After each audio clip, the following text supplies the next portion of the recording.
You have now arrived at Stadium and Gale. The snap, the kick, it's been blocked again! Oh my! It's been blocked again! He's going to heave one deep down the field. It's going to be to the goal line. It's going to be caught! It's a touchdown! And the Gators have won the game! Tyreek Cleveland! Oh my! I can't believe what I just saw! Dropping back to throw, pops and fires the ball over the middle. It's Dory! It's Dory! Got a touchdown! Dory's got a touchdown! Oh my! Dory's got a touchdown! Hands it off to Harmon. He comes back. Say goodbye.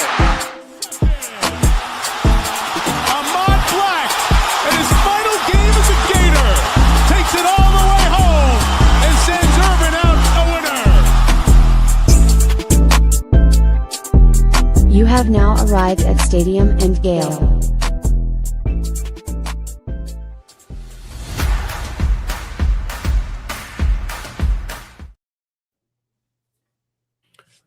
Boys and girls, ladies and gents, welcome to another episode of Stadium and Gale. It's your boy Corey. It's Dan. Delatorre. And your boy Jay Scott 25. What it do, y'all boys? What up, 2-5? Yes, sir. Ah, man, another beautiful day in paradise, man. Same corner, same time. Dan, I love that hat, bro. It's like mine, but I like that colorway, bro. I had to turn mine backwards because yours flyer. I appreciate that. It's the first time that anybody's ever complimented me being more fly than you on a show. I didn't say you were more fly. I said your hat was more fly, bro. Well, you know, what's under the hat matters more. You gave him an inch. You gave him an inch, and he took a mile. Yeah, it sounds like something that I would do. Man, how's y'all's boys' weekend? Good? Watch baseball, get their tails kicked. Nick, can I tell you something? I meant to say this would have been a great segue earlier. Speaking of inches, I was about an inch away from my first hole in one. Oh, it looked like you had you landed. No, it wasn't quite an inch. It was a little bit more. It was about 5-6 inches. It rolled right next. I mean, by where the trajectory of the ball was and where I putted from, I was. Oh, you would have never seen me again. I had a qualifier for the PGA Tour right now if I got that. Firing an 89 in a qualifier. That's crazy. Does hole-in-ones in miniature golf count too, or how does that work? I've got a few miniature golf, but man, I was that close. But we'll try it. We'll try it again. Did you land short of the hole and bounce past, or land past the hole and pulled back? Yeah, just like 6-7 inches short, and then it rolled right next or maybe bounced. But you couldn't tell. It was about 180 yards away. It looked great. Big one. But we flushed it. It was pure. It was great. But enough about that. We've got a big show today, and we want to talk a little bit of football before we have Phil Trautwein, Cece Jefferson, and Valdez Showers joining the show today. We'll catch up about the week. We'll do write it down for the end of the show. Catch back up on everything that we did this weekend and a few other things. But Corey, why don't you go get us a Brunt ad read, and we'll start the show. Stadium and Gale is powered by the great folks at Brunt Insurance and Financial Services. Anything you need insured, from the Panhandle to the Keys, my man Greg can save you some money. Give him a call at 954-589-2204 or visit them at bruntinsurance.com. Car insurance, home insurance, motorcycle, RVs, boats, basically anything with wheels, and also your life. He can insure that as well. Hit my man Greg up, 954-589-2204 or bruntinsurance.com if internet's your vibe. And one time for our friends over at the Dykes Burke and Lewis Law Group, give them a call at 855-652-1377.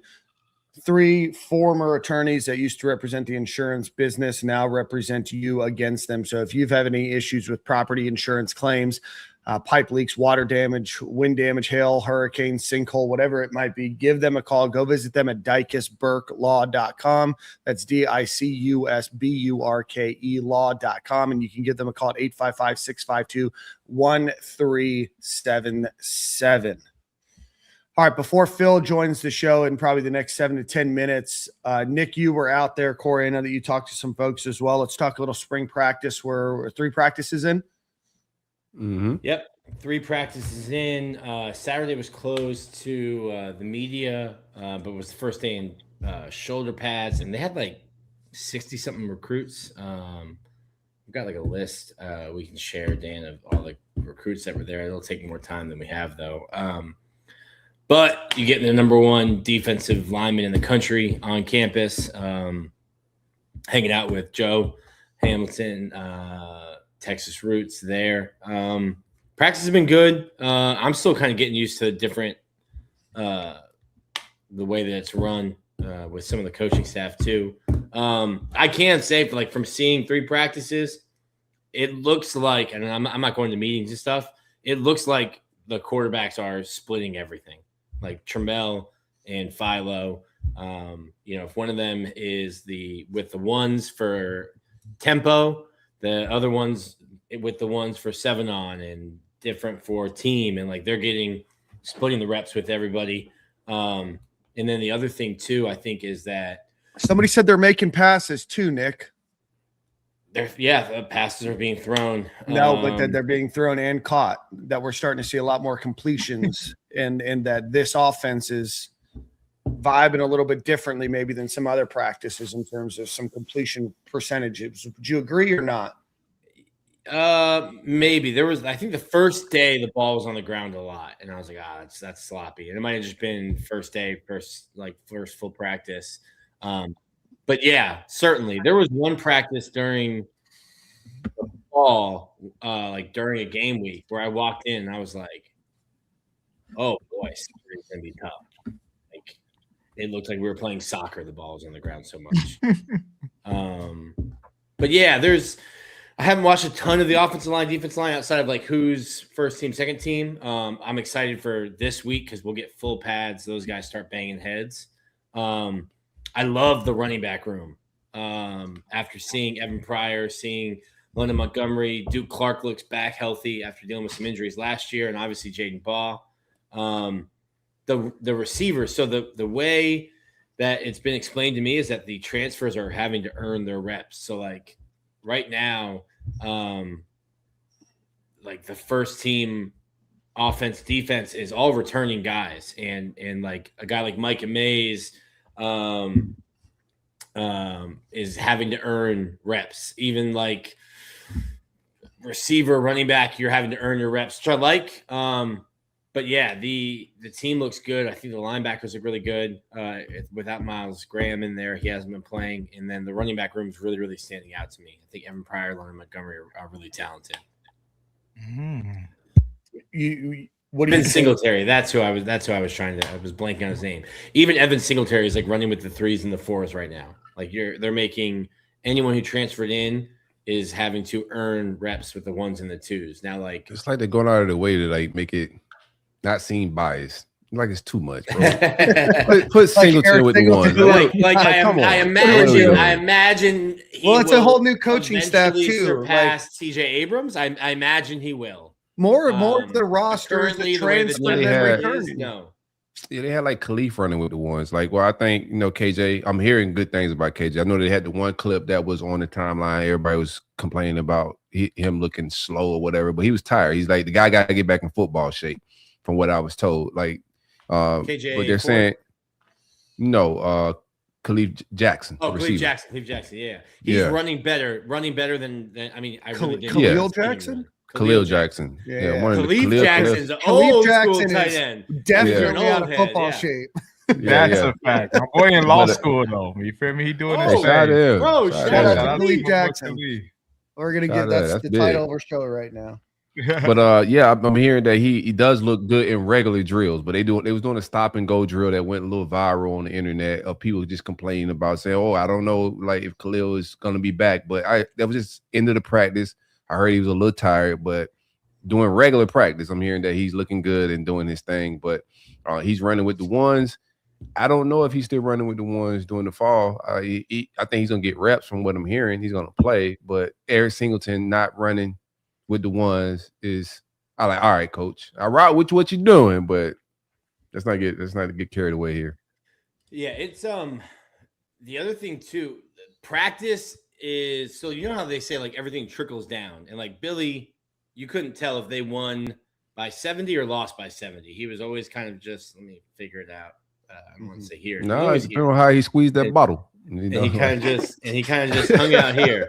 Like Summerall he is squeezed the hell out of running- that bottle. He may not talk. He talked the same, but you just watch his hands. He just like, yo, pause, Billy. That looks nuts.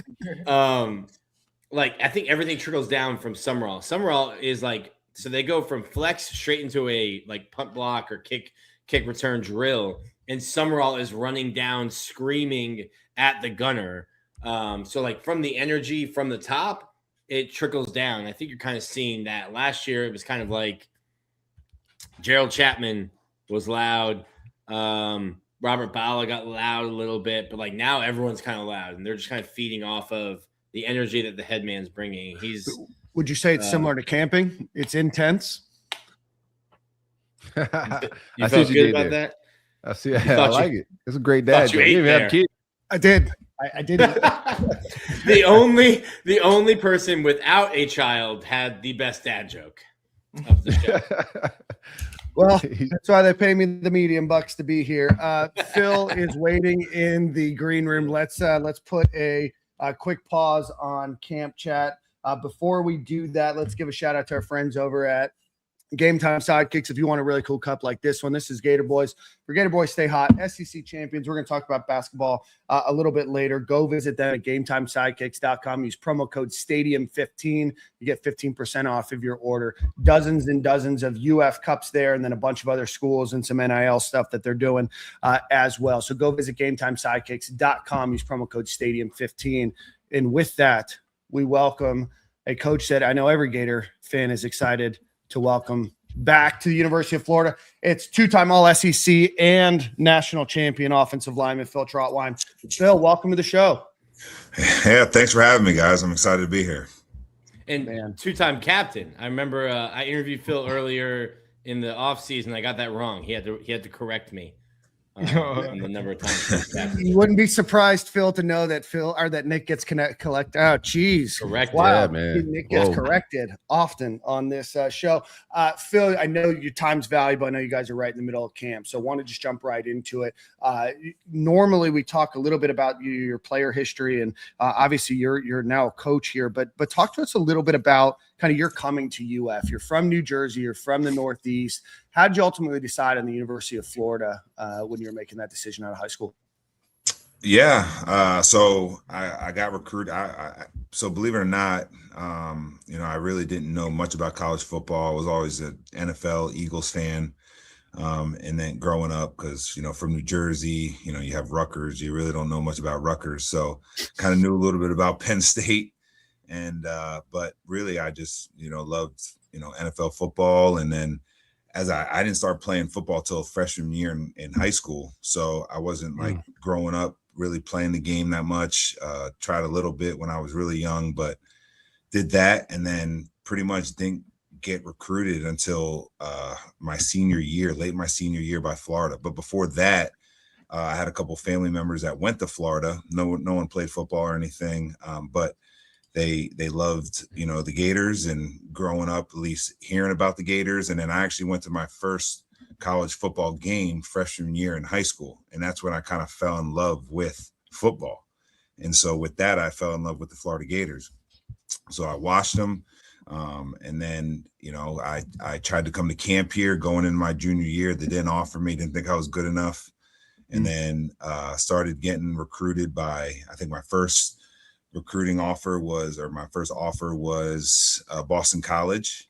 And then I got like Iowa, and then I got Rutgers, and then I kind of just got Tennessee, but I didn't really get any Penn State or Florida or anything. And then so finally Christmas my senior year, Florida called and offered me. So you think about how late that is in the recruiting process. Like, I mean, I'm offering 8th graders. So I didn't get offered till Christmas my senior year. And so I finally came to a official visit, and then I committed to Coach Zook. And I wanted to prove everybody wrong. A kid from New Jersey, coming all the way down south, and, being the lowest ranked star, in that class. And I used it as motivation. And then my freshman year, Coach Zook got fired and came in Coach Meyer. So it's all history from there.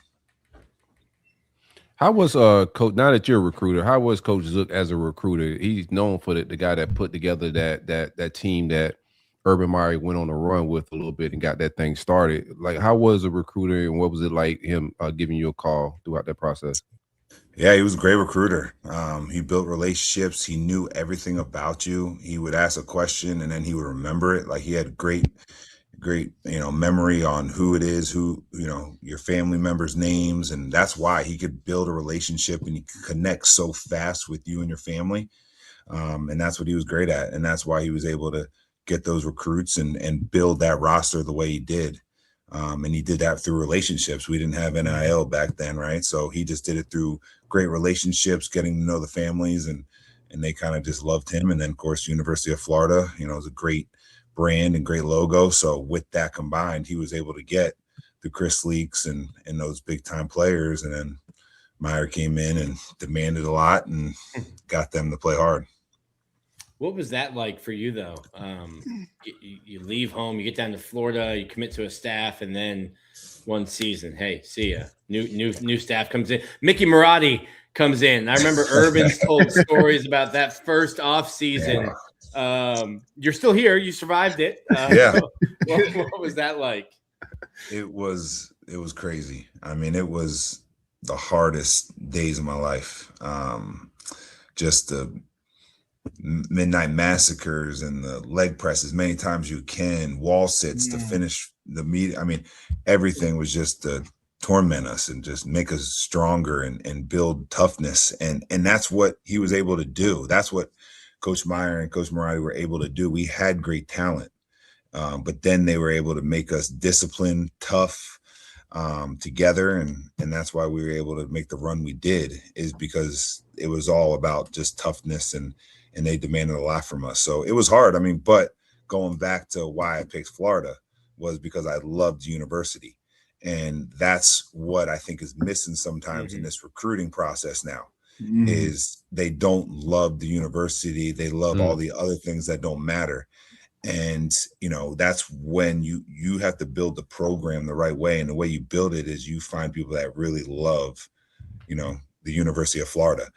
And when you do that, that's when your program lasts. That's when your culture lasts. That's when you're able to beat teams in the fourth quarter, is because you get a group of guys that love Florida, but then also they're disciplined, they're tough, and they have everything, and they're willing to be developed. Like, you have to be able to be developed and want to be developed to truly make a team.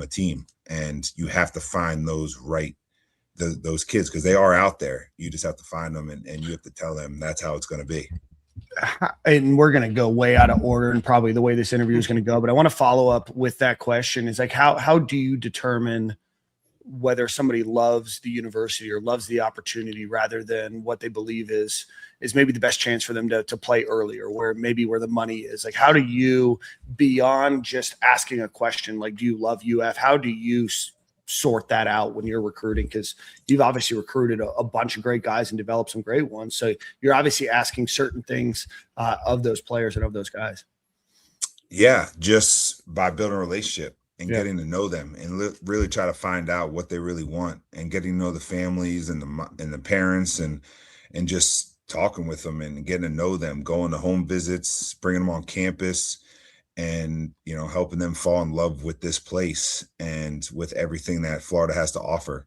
So that's how you have to do it, and there's no other way. And if it ends up coming down to money, and that's the only thing, then that's when it's easy to say, I'm happy it didn't work out, because it's rather they're going to leave now or they're going to leave later. So making sure that you understand that, they understand that, and you're just basically blunt with them the whole entire recruiting. And you kind of show them exactly what it's going to be like. Like, I don't know if you're going to play as a true freshman, but I'll tell you, I'll give you everything I got every single day to make sure, that you feel that. And that's why I haven't had guys go in the portal unless they're, seniors or graduating and they're going to play somewhere else. It's because the relationships you build. And that's what it always comes down to. I know NIL is NIL, but there's still a relationship base, and it's still relationship driven sport. Like, you have to have a relationship to coach them. And And if you find the right kids and you find that, I think you can build it the right way. Yeah. So I just want to kind of ask you a little bit, just kind of how do you pick these kids' brains? Because I'm just thinking back when I was in school.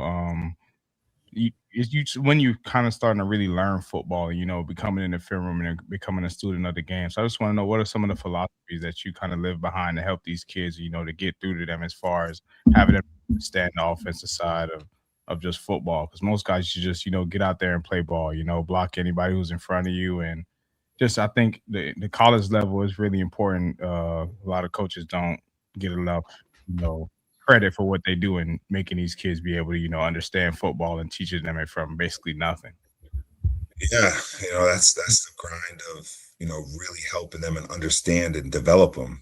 Like, that's why, I have guys come on campus, and when they're here, they feel different about how I present and how I tell them, like, I'm going to teach you fronts, pressures, blitzes, understanding the game, the whole offense, not just what the center does, but what the left tackle, left guard, center, right guard, right tackle, the play side, why we're calling it, what the running back's aiming point is, who he's reading, get them to understand the whole philosophy, the whole, everything, so that when they do have time, because that's how you develop them for the NFL. Because if you go and if I tell you to draw a play and you can't draw all 22 guys on the board, then you don't really know football. Right. And I laugh. I'm not just trying to make you a great Madden football player. I'm trying to teach you the game of football. Understand coverages, like cover 2, cover 3, cover 1. What is no deep, 0? What are some things that we could do to 0? How are we attacking 0? All the different read games that we have. What is the quarterback reading? I'm trying to make sure that if a GM asks them a question about football, they know it. So being able to build that, and help them understand that. And when they do, and they, all I use is the guys that, are in the draft now. You see it, you see Vanga, number 71 at Penn State. Like, he was a 3-star. No one really wanted him. And now he's going to be the number 1 guard taken probably in this NFL draft. And he did it through hard work. And I'm telling you, he's killing all his interviews because he listened and he learned and he adapted, and now he was developed the right way. So just teaching them that, and they can see that. So when they see it and they see the results, and I've been in their shoes, I know exactly what they're going through. I've been a freshman, I've been a sophomore, I've been hurt, I missed a year. I played in the NFL for 5 years. I was behind Joe Thomas. I got to learn a lot from him, and I had some really good coaches that I learned a lot from. So I just kind of tell them my experience and what I've been through, and I'm just real with them. Like, I don't know everything. I'm still learning and growing. I have a growth mindset. I can't tell you that I'm exactly the way I'm going to be next year. I'm going to be better next year because I have to grow. So getting them to understand that and just being real with them, is how I'm able to build that relationship, because they are going to do something that they've never done before. And having someone that's been in their shoes and that they trust. And so just teaching them all the game and doing that through that process is, what I love to do. How much do you think the trend of just tempo offense is affecting offensive line development around the country? I mean, it definitely hinders, you rocking off the ball, being able to, run off the ball with a flat back, making sure that you have your hands inside, really, focusing on, the real development and the real fundamentals and techniques that become an offensive lineman. So, I've never really been a part of true tempo team. I can say I can do it, but how I tell, recruits and kids is like, we do everything, so like what you always want to do as a coach is you want to be able to have, know that scouts are watching your film and they can just check mark. Yes, he's good at duo. Yes, he's good at outside zone. Yes, he runs gap scheme so he can pull. They do drop back. They do quick game. And now they check everything off, because what you don't want is you don't want all of a sudden them say he doesn't run outside zone. Well, now the 49ers don't want you. The blah, blah, blah don't want you. The teams that run outside zone don't want you. Oh, he can't run duo. Well, what can he run? He only can run gap scheme. Well, now there's only 6 teams that want you that run only gap scheme. And so now your value goes down. So for me, like, you have to run it all. You have to at least show some signs of running it all and have guys to be able to do that, because the more versatile they are, the longer they play and the higher their draft stock goes up. So being able to do that. So it definitely does not help them in my mind. And if I'm going against a team or a coach and staff that runs that, I can kind of use that, to my advantage and say, what do you want to do? You want to be developed, or do you want to go run really fast down the field? What was your first thoughts of Bruce Faulkner? You're new to his offense. Buster Faulkner. Sorry, Buster Faulkner. You're new to his offense. He bring you in. What was that call like, and what was your initial thoughts and just post thoughts even now about his offense? Yeah, I love it. It's very similar to what we actually did at Penn State with Coach Kolnicki. He actually, Buster was telling me he actually watched a lot of Kansas and Penn State, these last 3 years. So it's really cool. And honestly, it was like jumping right in. Like, he loves the offensive line. His whole offense is built around the offensive line, being able to protect us, making sure that, we're where we need to be and doing things to help us. Like, we can't drop back every single play. That's hard to block, those DNs every single play. But he'll be able to help me different things, play action pass, different run schemes. He knows exactly what it takes. He's been able to do it at Georgia and at Georgia Tech and throughout his whole career. So for me, it's an awesome, it's a blessing that I get a guy that I can totally, like, from day one. When he interviewed me, I could tell, like, we were meshing. He had to just sit in front of me and just listen to me and be around me, because he said there's 2 positions that he's going to be all over, and it's going to be the offensive line and the quarterback, because it's all about them. And I'm good with that, because that's the way it's always been for me. And but I love what he does, and a lot of motions, shifts, different things to make sure that the linebackers' eyes are messed up, the defensive linemen can't line up. They can't get everyone in the box because they really don't know what's about to happen. So for me, it's an awesome experience, and I'm learning something new every single day.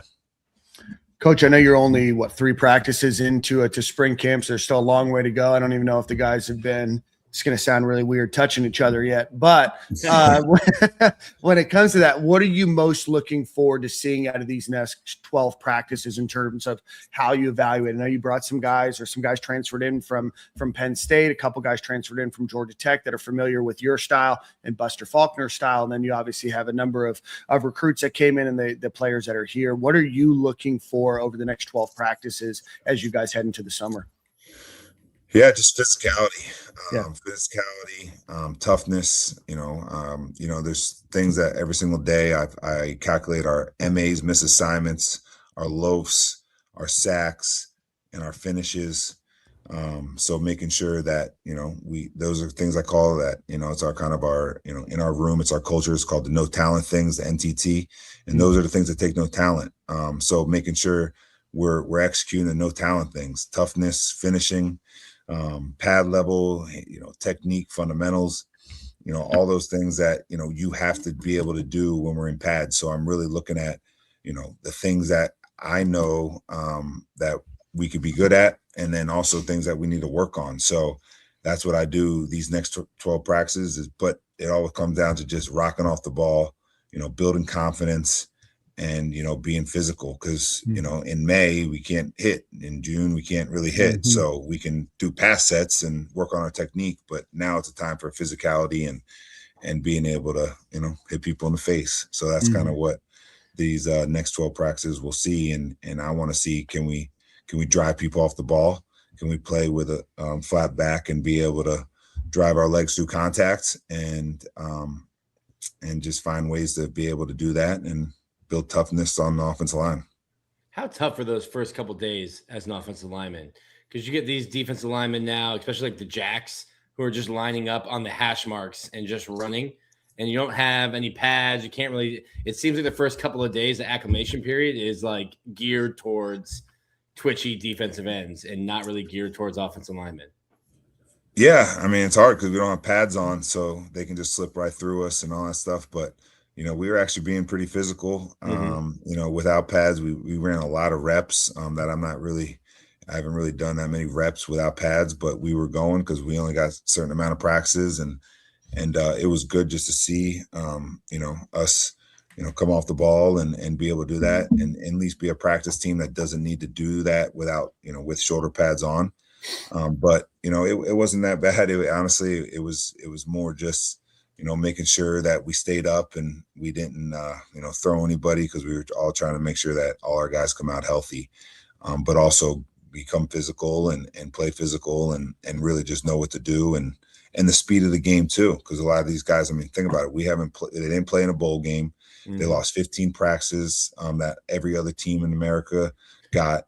So being able to catch up on those reps and being able to, do that at a high level, and then get ready for, we had our first padded day on Saturday. We got our second one tomorrow, and then we'll have our third one on Thursday, and then we'll go on spring break, and then we'll do it all again and get back after it. So, the first 3 days, are usually knocking off some rust. But now we're in the pad, so we're ready to go.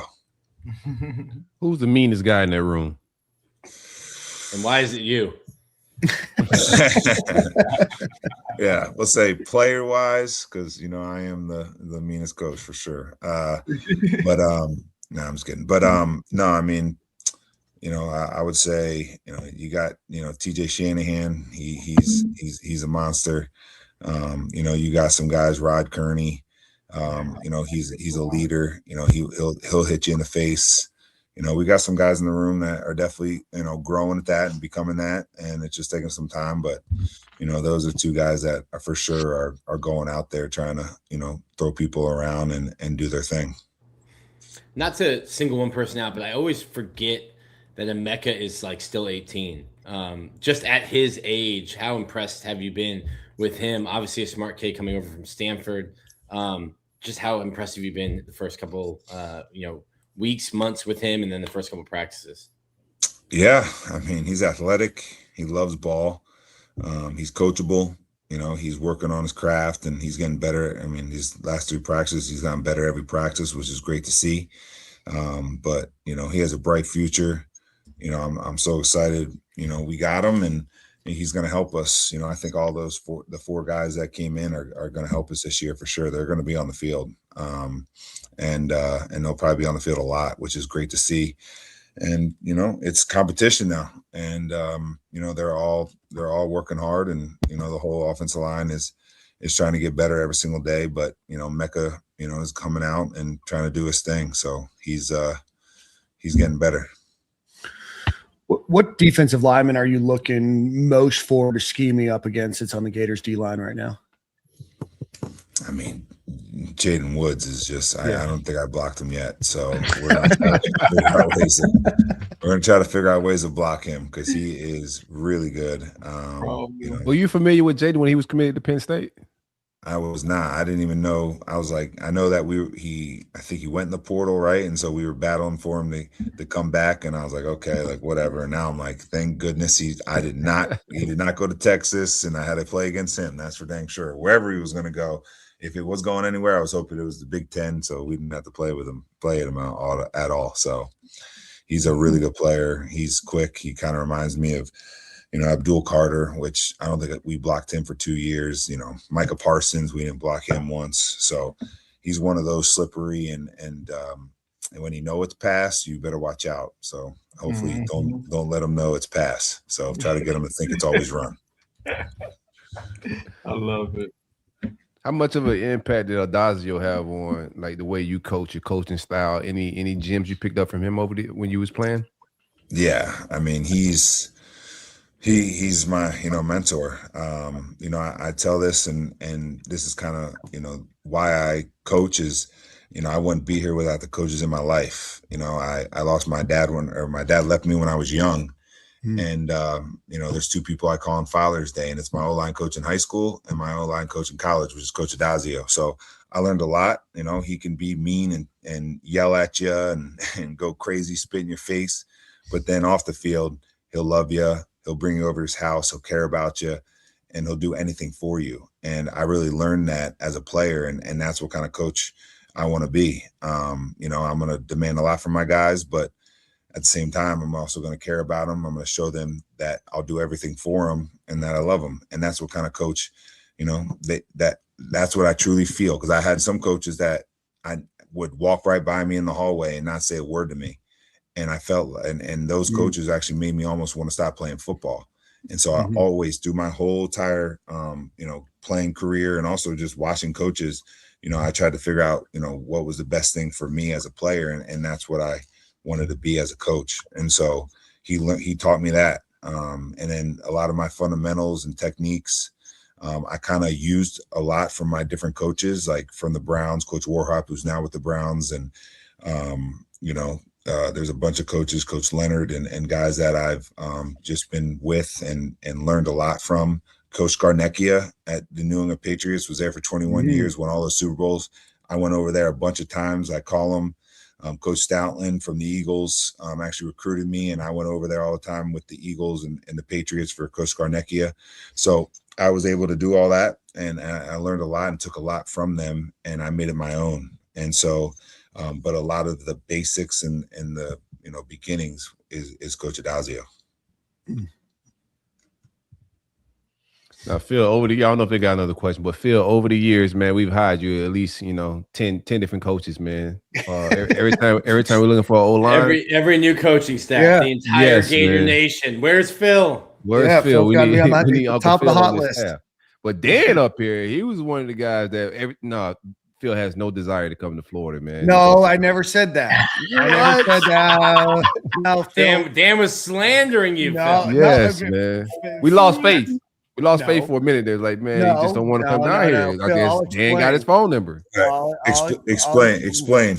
I said, I don't know. No, that's not what happened. Because you thought I was everybody's like, northern. oh, Phil has to come back to Florida. I'm like, well, Phil's from New Jersey. He's up in Pennsylvania, worked at Boston College. Like, maybe he does want to come back. Maybe he loves UF, but maybe he also loves being up in the Northeast. I don't know. I said maybe it's not as much of a slam dunk. I certainly never said you weren't coming or that I acted with inside knowledge. Corey's trying to throw me under the bus here. So yeah, I hate the cold, just so you know. So I don't blame you, dude. I did it for 2 years and I had to get out. I think Dan said Phil would rather shovel snow than ever wear orange and blue. Yeah. There you go. Those words may or may not have come out of his mouth. No, I had to get out.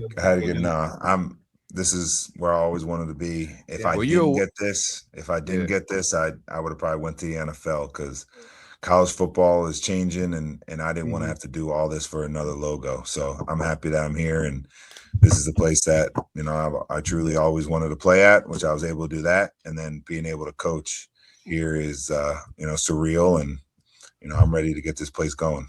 What was it like coming back and just seeing how it's changed? Most of your guys' practice is now under the shade, on the turf. Really nice for the offensive line. It's not under the bleachers at the Ben Hill Griffin. Yeah, I mean, it's awesome. I laugh because I'm like, man, if I had this, but I'm just happy we have it now. So, I'm excited that, this place, what they have done in this new facility and, the way Gainesville has just exploded. And I mean, we got a Lululemon, we got a Bass Pro Shop, and we got all these things. I'm like, what is going on? All I had was a Publix and a Walmart.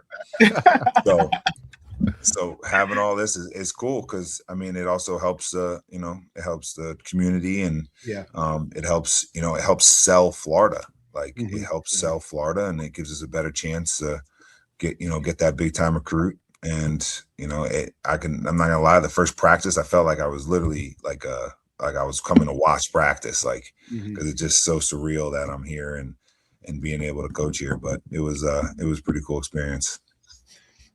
Well, Phil, I know you've got practice. You've got a bunch going on right now. We appreciate you carving out some time this week to join the show. I know every Gator fan was absolutely ecstatic when your name came across the wire that you were hired. And with your success and your recruiting prowess and everything else, we wish you nothing but the absolute best back here at the University of Florida and look forward to seeing you, as you said, retire here one day.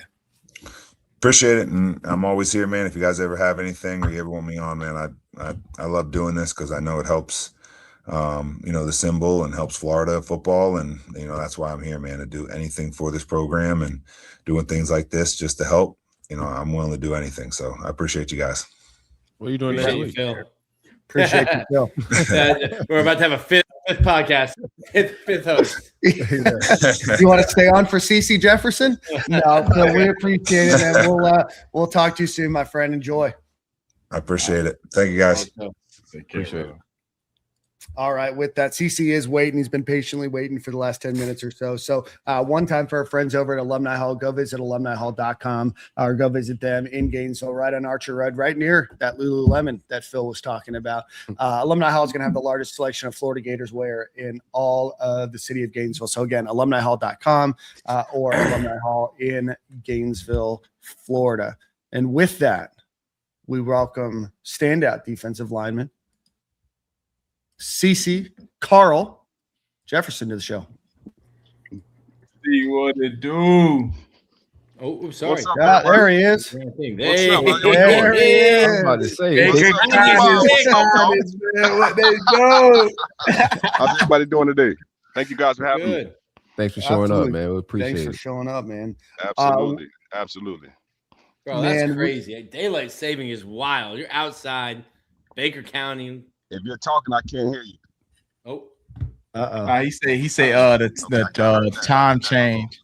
Yeah, he said the time change is amazing because you outside right now and it's like it's about 4:30. I love it. You guys hear me? Yeah, we got you. Can you hear us? Yeah, I can hear somebody now. Okay. Perfect. Okay. All right. You on Wi-Fi, Carl? Yeah, no. he can't hear us. He's probably got us going to the Ray-Bans too. Carl, can you hear us? I can hear you now. Cool. He's got me. You guys can just pass all your questions through me. Absolutely. That'll work. Cece, tell us a little bit about coming to UF. I know you're a prize recruit. A lot of schools wanted you, not from far from Gainesville, but touch us a little bit about your recruiting, why you decided on coming to UF. Well, first and foremost, I was a lifelong Gator fan, so I knew before I took any visit where I was going to end up at the end of the day. All they had to do was stay in Gainesville, and I was good. But it was definitely a cool adventure. You know, I took a lot of visits to a lot of places, enjoyed them, got the most out of them. But at the end of the day, like I said, I knew I was going to be a Gator, man. That's always been home for me, and it was a dream come true to have that opportunity to go there and play. I don't know if it was that clear and cut for us, man. You hear me? Y'all boy, no, I don't think he can hear you. Hey, he said he had you scared over there, CC. He said he don't know during the I don't know if he can hear you, Jordan. Carl, why don't you hop out of the chat and come back in? Yeah, refresh. Okay, refresh. You only hear Dan. Yeah, well, you guys are carrying on, and it's This like, was- man, I can hear you. That was karma for you throwing Dan under the bus in front of Phil. That's true. Karma was just Yeah. like, I had to do it. I've been waiting to do that, man. I'm only going to let Dan. He said I couldn't wait to do that, man. Yeah. Soon as it got booked, I was like, yeah, Dan been saying every year that we bring up Phil, like Phil's not coming here, man. No. Let's not be facetious for the show. We almost had Phil Trautwein on the show years ago, but we couldn't. Penn State said no. They said nope. Now look at them now. Look at them now. Carl, can you hear us all? Now I can hear everybody now. There we go. We're cooking with grease. All There right. you go. Now, CC, this was during my my recruiting prime. Like when it was you. Who was the offensive lineman? Was that Martez Ivy?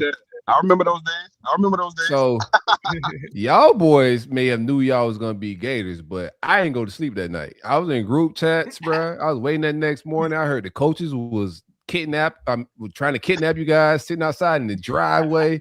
It wasn't that clear cut on our end, my brother. I'm gonna be honest with you, man.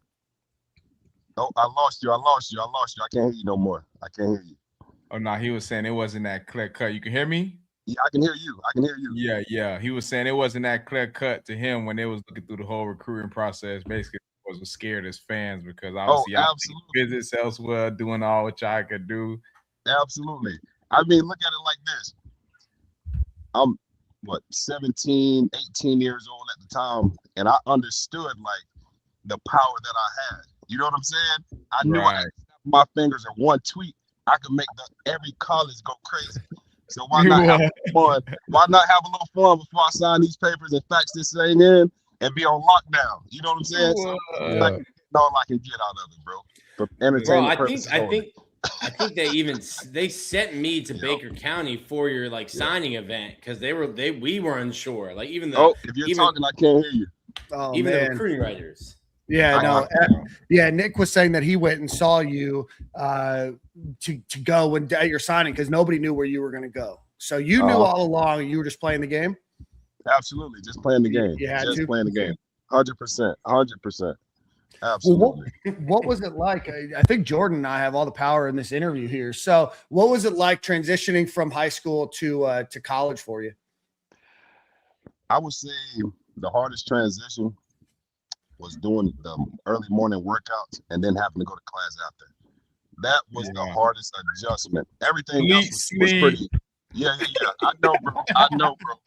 Everything else was pretty much a cakewalk because, I visited Gainesville 100 times, spring, fall. I knew what I was getting myself into. So the work never scared me, but it was the work before the work day that had me a little scared. So I would say that's the biggest adjustment. That's the biggest adjustment, man. Absolutely. So Hey, Carl, hold on one second, Joy. I want to just because it's top of my mind. We had Fred Johnson on a couple weeks ago, and he said you were his welcome to college moment.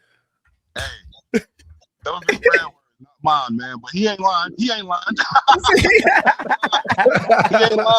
It was fall camp, man. It was 100 degrees out there, and I was just telling somebody this the other day.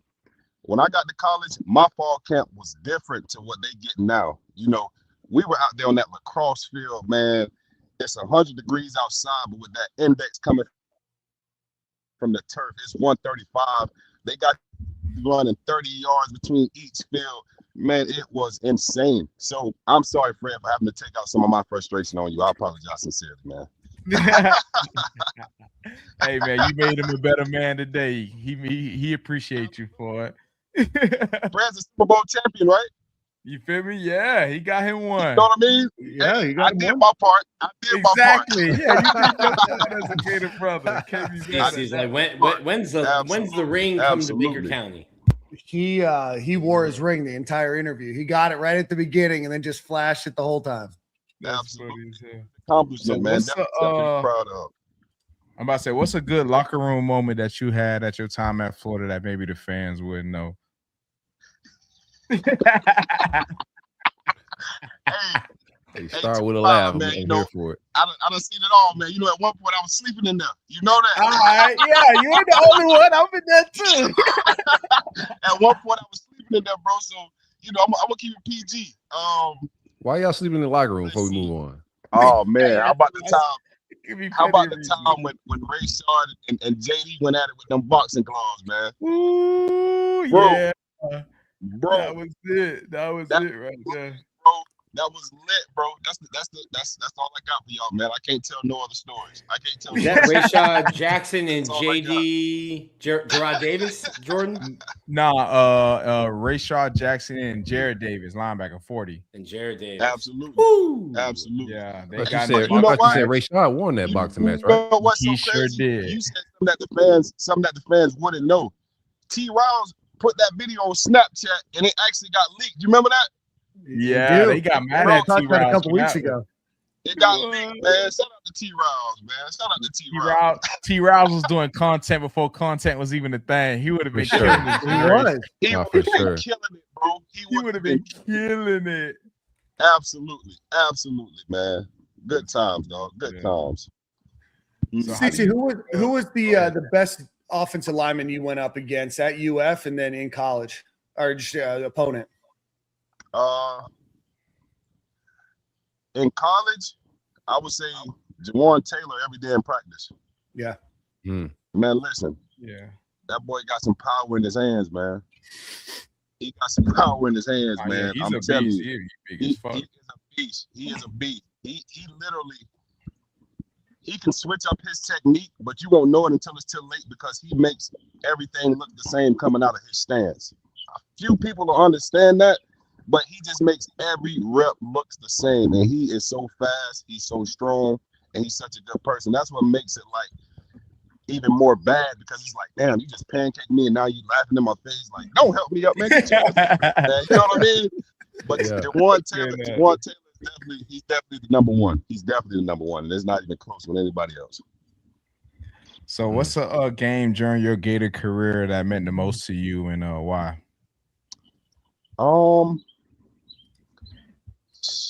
Damn, that's a good one. Honestly, bro, I don't know if it's my first Florida Georgia game or my first Florida State game, because I'm from McClenny, Florida. Yeah, Florida Georgia is right there in Jacksonville every year. Florida State is in Tallahassee, right up the road from me. So growing up and watching those games as a fan, and that was my first time as a player. That was my first time attending one of those games. I never went as a fan growing up, nothing. So my first time there was my first time there. damn, So that's powerful. those moments of watching something on TV and actually like that becoming your reality, that was pretty special, bro. That was pretty special. Yeah, for sure. What was the Absolutely. pressure? What was the Absolutely. pressure like coming in as a 5-star player coming in college football? Did you feel the pressure from the fans and just expectations? Is somebody else talking right now? Oh, yeah. Yeah, He said, what was it like coming in as a 5-star recruit and trying to live up to those expectations?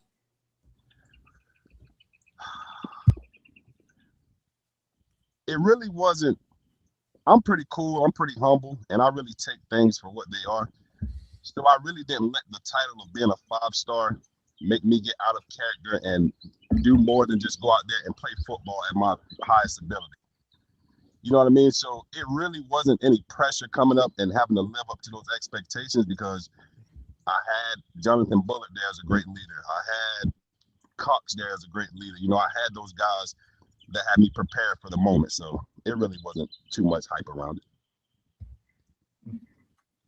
Yeah, for sure. What was your favorite game, I guess, as a Gator? What was the game that really stands out to you? It could have been your personal performance. It could have been the team. It could have been an environment. What were some of your favorite games as a Gator? My favorite game is definitely that, was it 2016? I think it was 2016 LSU. There was a hurricane situation going on and everything, so we had to take the game to Louisiana. I think just everything that came around that game, like the trash talking, the that we win. Oh, yeah, because they said you guys were scared to play them. That's Absolutely. right. Yeah, cancel the game, There was bro. just That so was much on crazy. the line, pride, our season, ego. You know what I'm saying? So, like, that was definitely my favorite game. And this guy, Mr. Scarlett, I literally just told him this the other day. I've never seen a running back have a performance the way he did that game, just as far as, like, being physical. This man was putting linebackers out the game. Out the game. He was menaced that day, man. He was menaced that day. But definitely that 2016 or 17 LSU is my favorite by far. Ask Cece about that game. Two things. One, I think he was around Nope, I can't Leonard hear Fournette. Yeah. No, we're gonna repeat it back. Go ahead, Nick. I think he was around Leonard Fournette. There was a little pregame scuffle. Did you That's get into a when they pregame go scuffle hard. with Leonard Fournette? Talk to us a little bit No. about that. No. I didn't get in the pregame scuffle with him. I You actually didn't.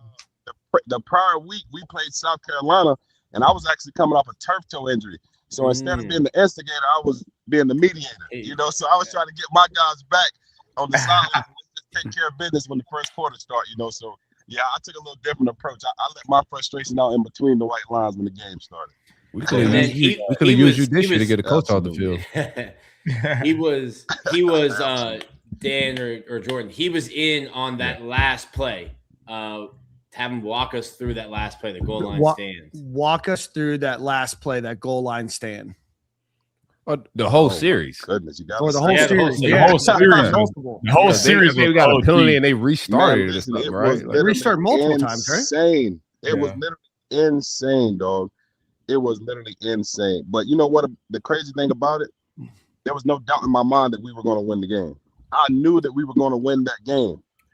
But yeah, they drive the ball all the way down the field. I think that last drive they went like 80-something yards. Yeah. They had a pretty impressive drive. I think they went like 80-something yards in like 8 plays, winding down the clock. Everything was working for them. Everything was working for them until they got to the 1-yard line. They just couldn't figure out what to do. But that was definitely something that gives me chills to this day. To this day when I watched that Four stops against an LSU powerhouse whose history is being known as running down your throat at will. Some of the biggest offensive linemen in the conference. One of the best best running backs, Darius Geis and Leonard Fournette. And you got a decent fullback back there then. Mm-hmm. Like it was if it was a different author, it would go their way. But it just sucks that the author of this story was the Florida Gators and us. So, it is what it is. That baby. Come on. Yes, sir. Welcome your trap, baby. That's it. I swear really turned me up. And then you guys had the We in the Boot. Y'all were singing in the locker room. Bro, we were singing that shit. That's what turned me up. Once I heard it was fighting, and I'm like, damn, them boys was out there fighting. I'm like, we got to turn up on their ass. Everybody was ready to turn up. Who was our DB coach that year? Was it Coach Gray? Yeah, I think it was. Yeah, man, you remember Fournette had nothing, ran up and pushed Gray. You remember that? Oh yeah, you're right. Yeah. By the time our boys got back to the locker room, I'm like, this shit done turned to an uproar real fast. Man, like, I'm telling you, bro. Go down. And it was like I said, it was so much of the theatrics around that game. Our season on the line. Shell, is Superman gonna play? I remember that's what Mussenberger said. Is Superman gonna play? Talking about Fournette. Hey, Superman must have left his cape at home that day, dog. Wow, that's funny. Home that day, bro. Them Gators had something to say down there in the boot. Absolutely. Right.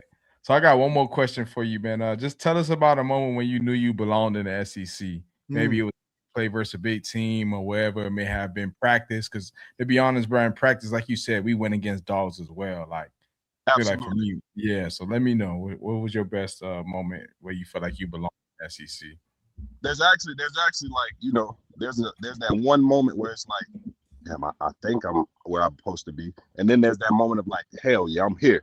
So right. So that first moment is my freshman year, bro. It's my freshman year. We're out there. You remember this is before they put the I forget which field it was. It was out there by the track. And it was one morning, and this is when we had Coach Kent, bro. You got Antonio Morris and you got all them firecrackers out there, bro. I knew then, this is my first reason that I knew. I was like, if I make it through this workout this entire week, I belong here. I belong here if I make it through the workout. Transition. This is where I erased the doubt. Going against David Sharp in practice. Going up against Big Trip Thurman in practice. Going up against a young, fresh Martez Ivy in practice. Once I knew I could survive those guys, there was nobody in the country I was worried about after that. And that's my God on this truth, bro. So I'm one of those guys who I can honestly say my environment created the product that I was out there on Saturdays. I didn't have to leave my campus and my teammates in order to get better. You know what I'm saying? I wasn't dependent on going against a Georgia or LSU lineman to test what I got to do. I knew every day in practice I had to test what I had to do against some of the greats. You know what I mean? So 100%. That's my answer, bro. Absolutely. Can you hear me now? Let me try something. Hold on one second. If not, can you hear Corey now? Yo. No, you probably can't. Just tell me your question. Yeah, you're not tech support. You don't know what you're doing, bro. Real quick. Let me I'm just trying to move squares around because Jordan and I are on the top and he can hear us. Let's just give it a shot. Oh, okay. Yeah, it's not a bad idea, right? Yeah, it's not a bad idea. Try it out. Bro, that's a 90s kid who's just blowing in the disc. Yeah, I'm just trying. What's your question? Nintendo cartridge? Yeah. My question. Okay, real quick. You had 3 D-line coaches while you was at Florida. I think Terrell Williams, Sal Sensori, and also my man Chris Rumph. Like, which out of those 3, which one did you like more, favor more, or was a better coach? That one. You had. Oh, go ahead, Jordan. No, you could tell him. You had 3 different defensive line coaches at UF. What was who was your favorite? Who'd you learn the most from? What was their difference in coaching style like? Oh man, I was waiting on this question. I could have told you who was his favorite. My absolute favorite was a man named Coach Chris Rumph from the state of South Carolina. That was by far my favorite because he's a man. You know what I mean? And he's so much of a man to where he doesn't let his job feel like, okay, just because I'm your coach and you're my player, I can treat you any kind of way or talk to you any kind of way. he really gonna put his arm around you. Hey son, you better get your stuff together. You know what I mean? He's gonna bring it to you in a way where you ain't got no choice but to respect it.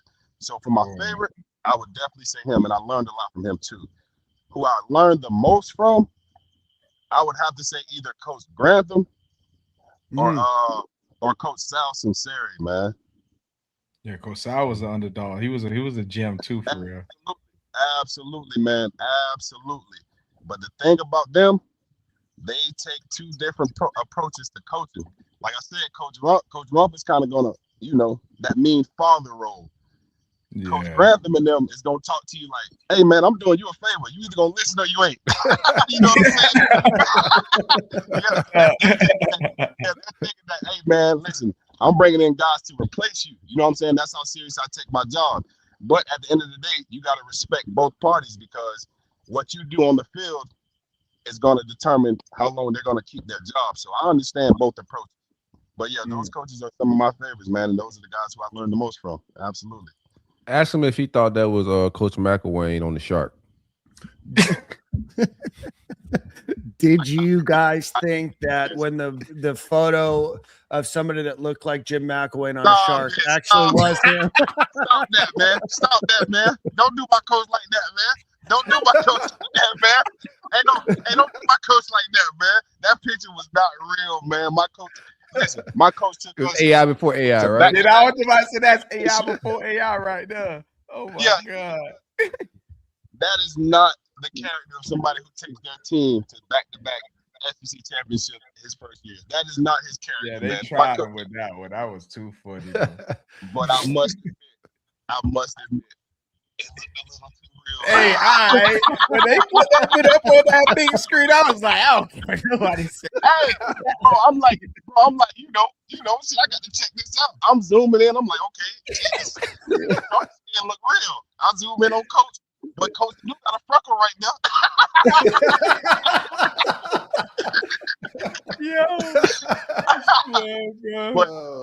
That shit was too funny, man. Oh, man. Success comes hate, man. So, that was just a part of it, dog. That was just a part of it. Yeah, definitely. Boys big trolling on the internet. Yeah. Carl, what are you up to now? What are you up to now? I'm a full-time content creator, man. Oh, yeah, man. Tell them boys about it. 96 labs, man. 96 labs. I do comedy, and I also do I'm getting into the food side of it as well.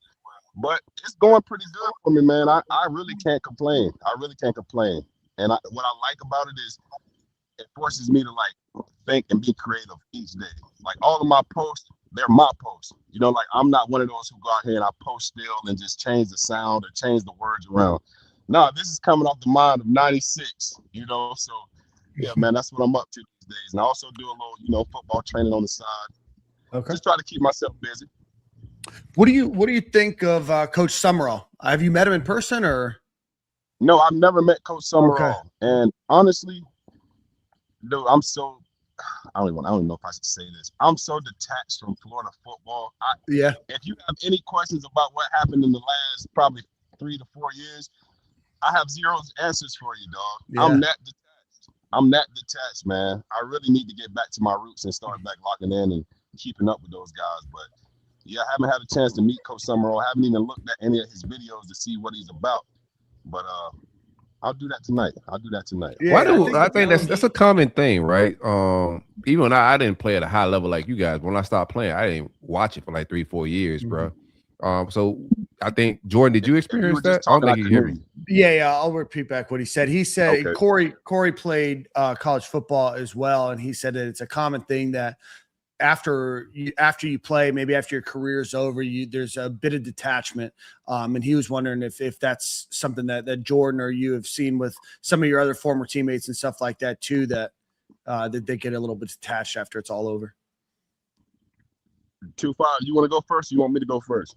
Yeah, I'll go first. I feel like for me, I agree with that, man. I think it's just a little bit of bittersweet attachment to it, just because, you was playing the game at a real high level, especially if you knew how good you were as a player and you kind of still had feelings that you were still capable of playing and still playing at a high level, but you just can't, obviously, due to just opportunity reasons. I think I didn't go back to my first Florida game until like 3 years not playing no more.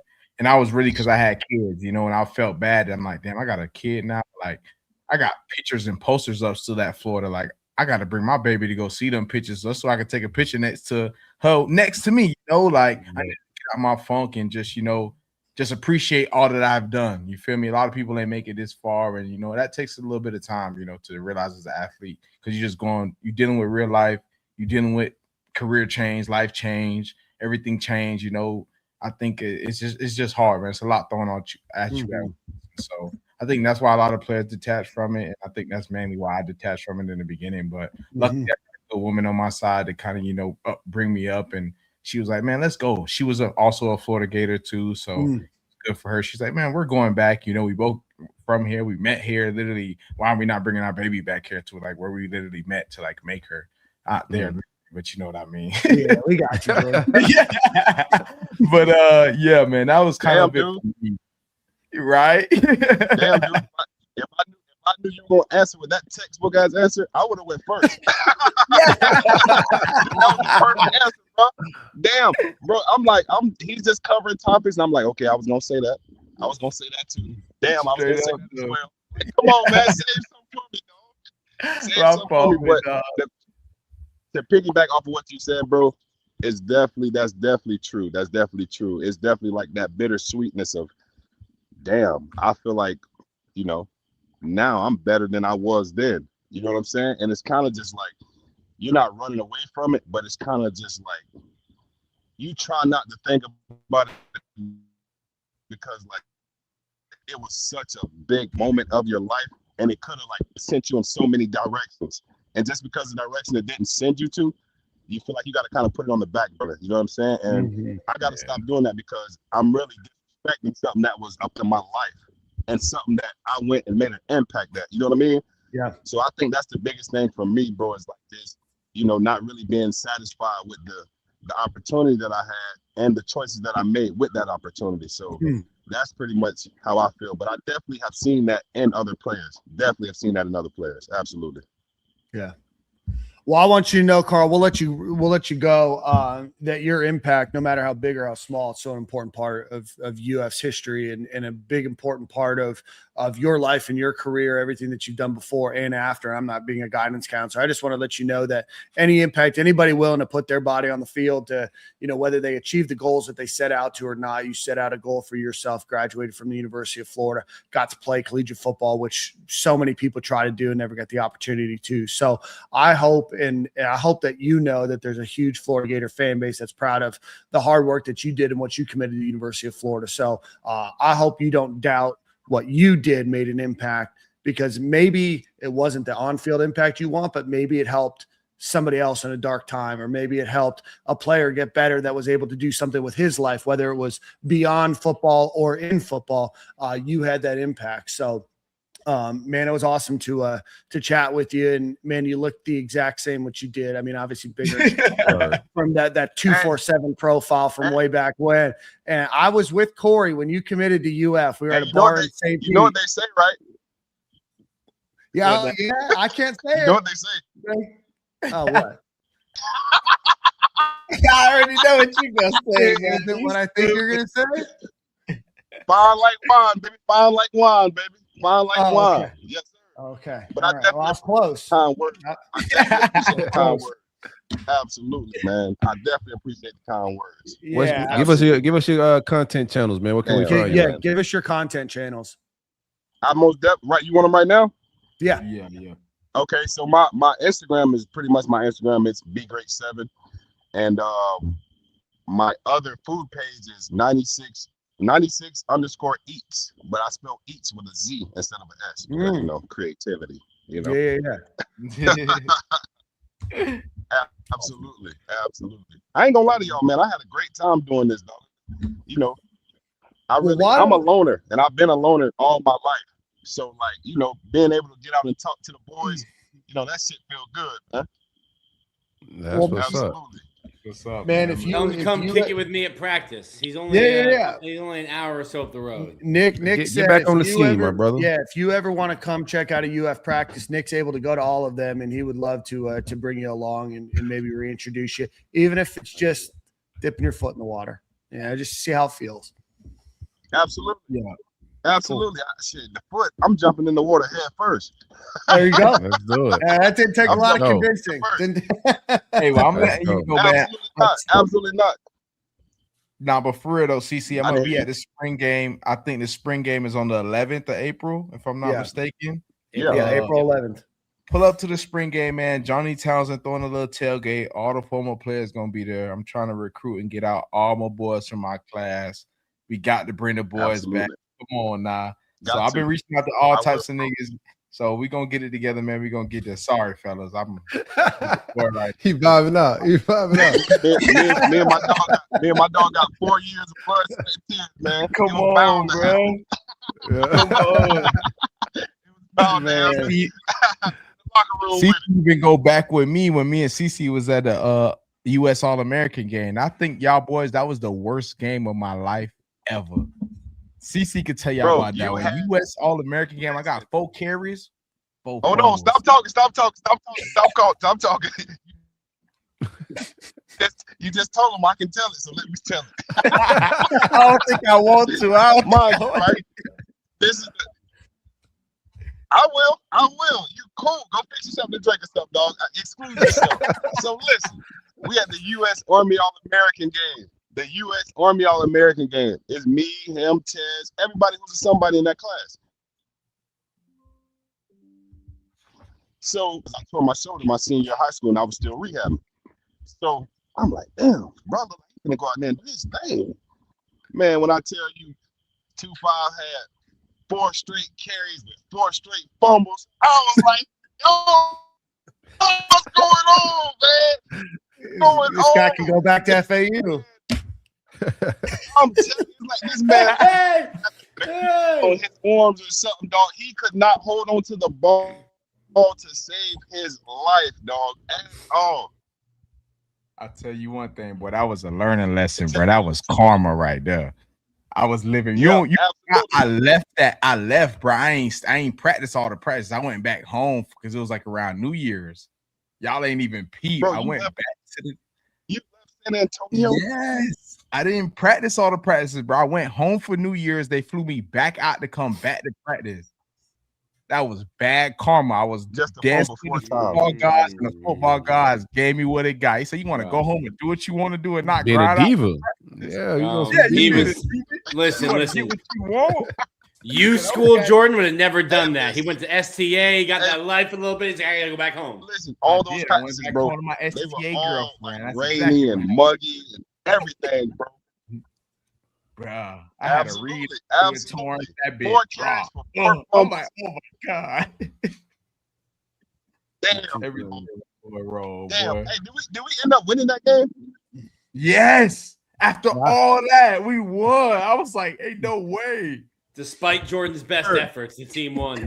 Literally, Who bro, it took was that kick return to the crib? I forgot the kid's name, bro, but I think he was in the league for a little bit, but he was sliding. It was Terrence. No, he wasn't in the league. He was, I think. Maybe, I don't know. Tavares McFadden from American Heritage. Okay. I knew that. No, he didn't. I don't think he played in it. I think he I knew played in that. I don't like think he Yeah, played in I the league. I think he went Yeah. straight Knew that. I Canada. know it did. yeah, But he balling in Canada though. He be doing his Hey, thing. bro, do you? for sure. He is. Hey, do you remember that short dude on our team, bro? I think his name was like TJ Durham or something like that. He was a receiver. On our His team? name was something, bro. Oh, you talking about TJ Raymond? Yeah, I want to say he ended up going to like North Carolina. Yeah, he went to Duke and then he went to play for the Miami Dolphins Yeah. for a little bit. I know TJ. I still Yeah. talk to TJ. He from the crib. Bro, He was listen, like that, you couldn't bro. tell Nah, he me was- he wasn't the best thing since sliced bread, bro. He was like that, bro. He was He like was that, like bro. that. A lot He of was people like slept that. on him because he was Absolutely. small for Absolutely. real. He had routes. He was fine. Yep, he was small. He did, bro. Ask He me if he still in contact with Martez Ivy. Good times. Are Right? you still Good keep times. up with Martez Ivy? Yeah, I just me and Martin, I think Tom. So yeah, I just talked to him the other day. Yep. Okay, that's good. I love it. I love it. Absolutely. Well, Absolutely. Carl, we're gonna let you run, brother. We got a little bit more content to talk about, and then we got to talk to your boy Valdez Showers before we wrap up here, man. But let's absolutely do this here again soon, man. And congratulations on all your content success. I know I'm gonna be definitely following you after the show. Just shot you a follow, Absolutely, man. Hit me to follow back, bro. Absolutely. I appreciate you guys thinking of me. And also let You me can't have the even hear me. opportunity to come on, man. I definitely had a blast, and I'm looking forward to next time you guys want me on the show. Absolutely, brother. For We'd sure. love to have you on. What you doing next week? Man. No problem. No problem. Appreciate you, brother, man. I'll be up with you, brother. Make sure you pull up to the spring game, man. We in there. I'm there. I'm Let's there. do I'm it. there, bro. And actually, I'm about to shit. Nick, can you hear me? Yeah, he hear you. Yeah, he got you. Okay. Listen, Nick. I think I ain't been on Twitter in God knows how long. I think we still follow each other on Twitter. If I can find you before you can find me, shoot me your number, man. I'm gonna definitely take you up on that chaperone mission. Jordan, just text him my contact. Yeah. I'll send it to him. Yeah, I'll send you the number right now. I got the number. Yeah. No, I got it for you. It's 954.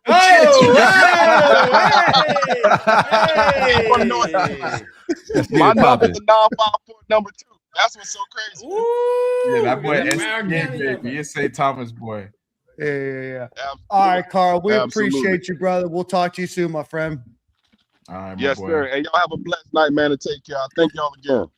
You too, Go brother. Gators, we'll talk baby. to you soon. Go Gators, baby, love.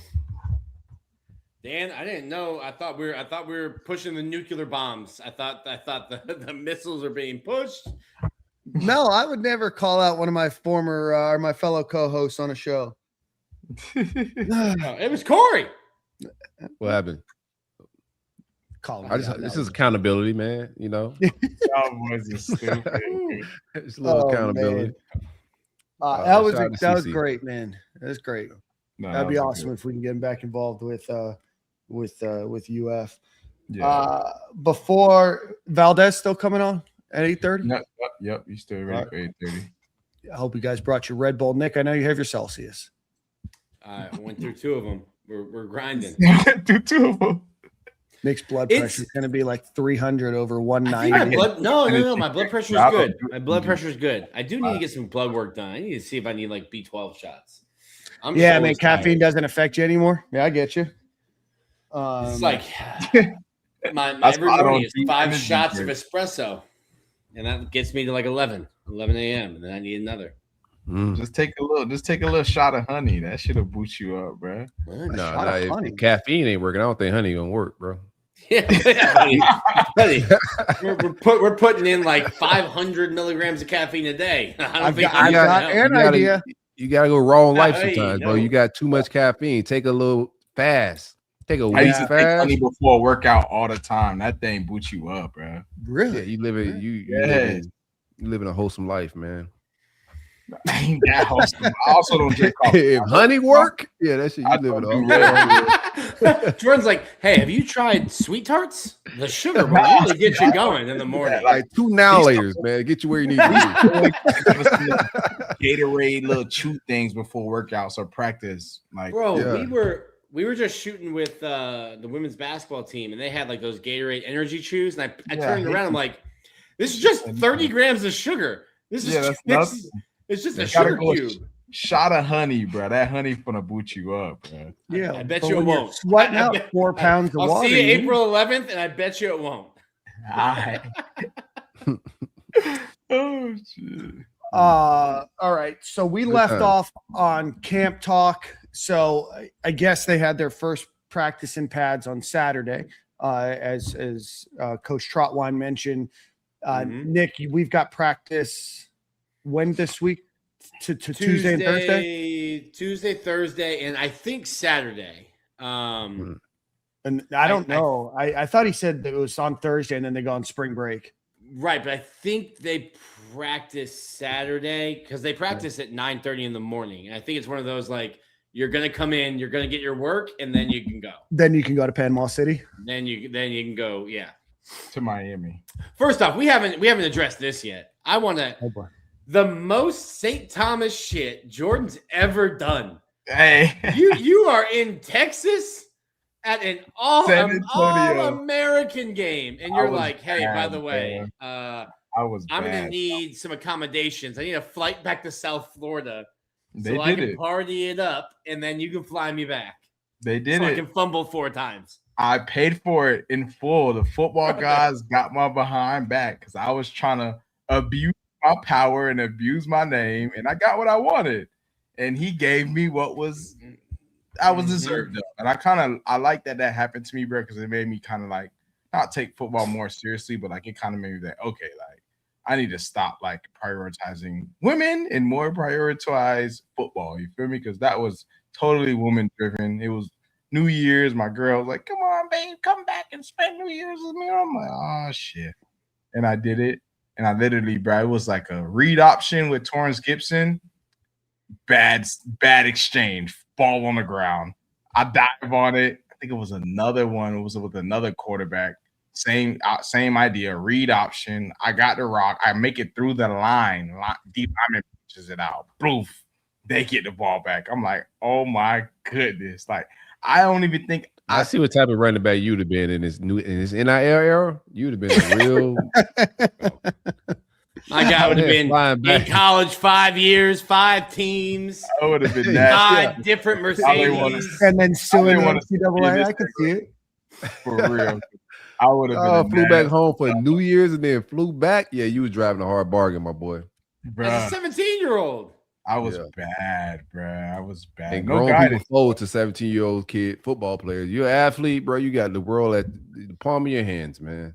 I swear. And I knew that. And I started taking advantage of that, and it was wrong.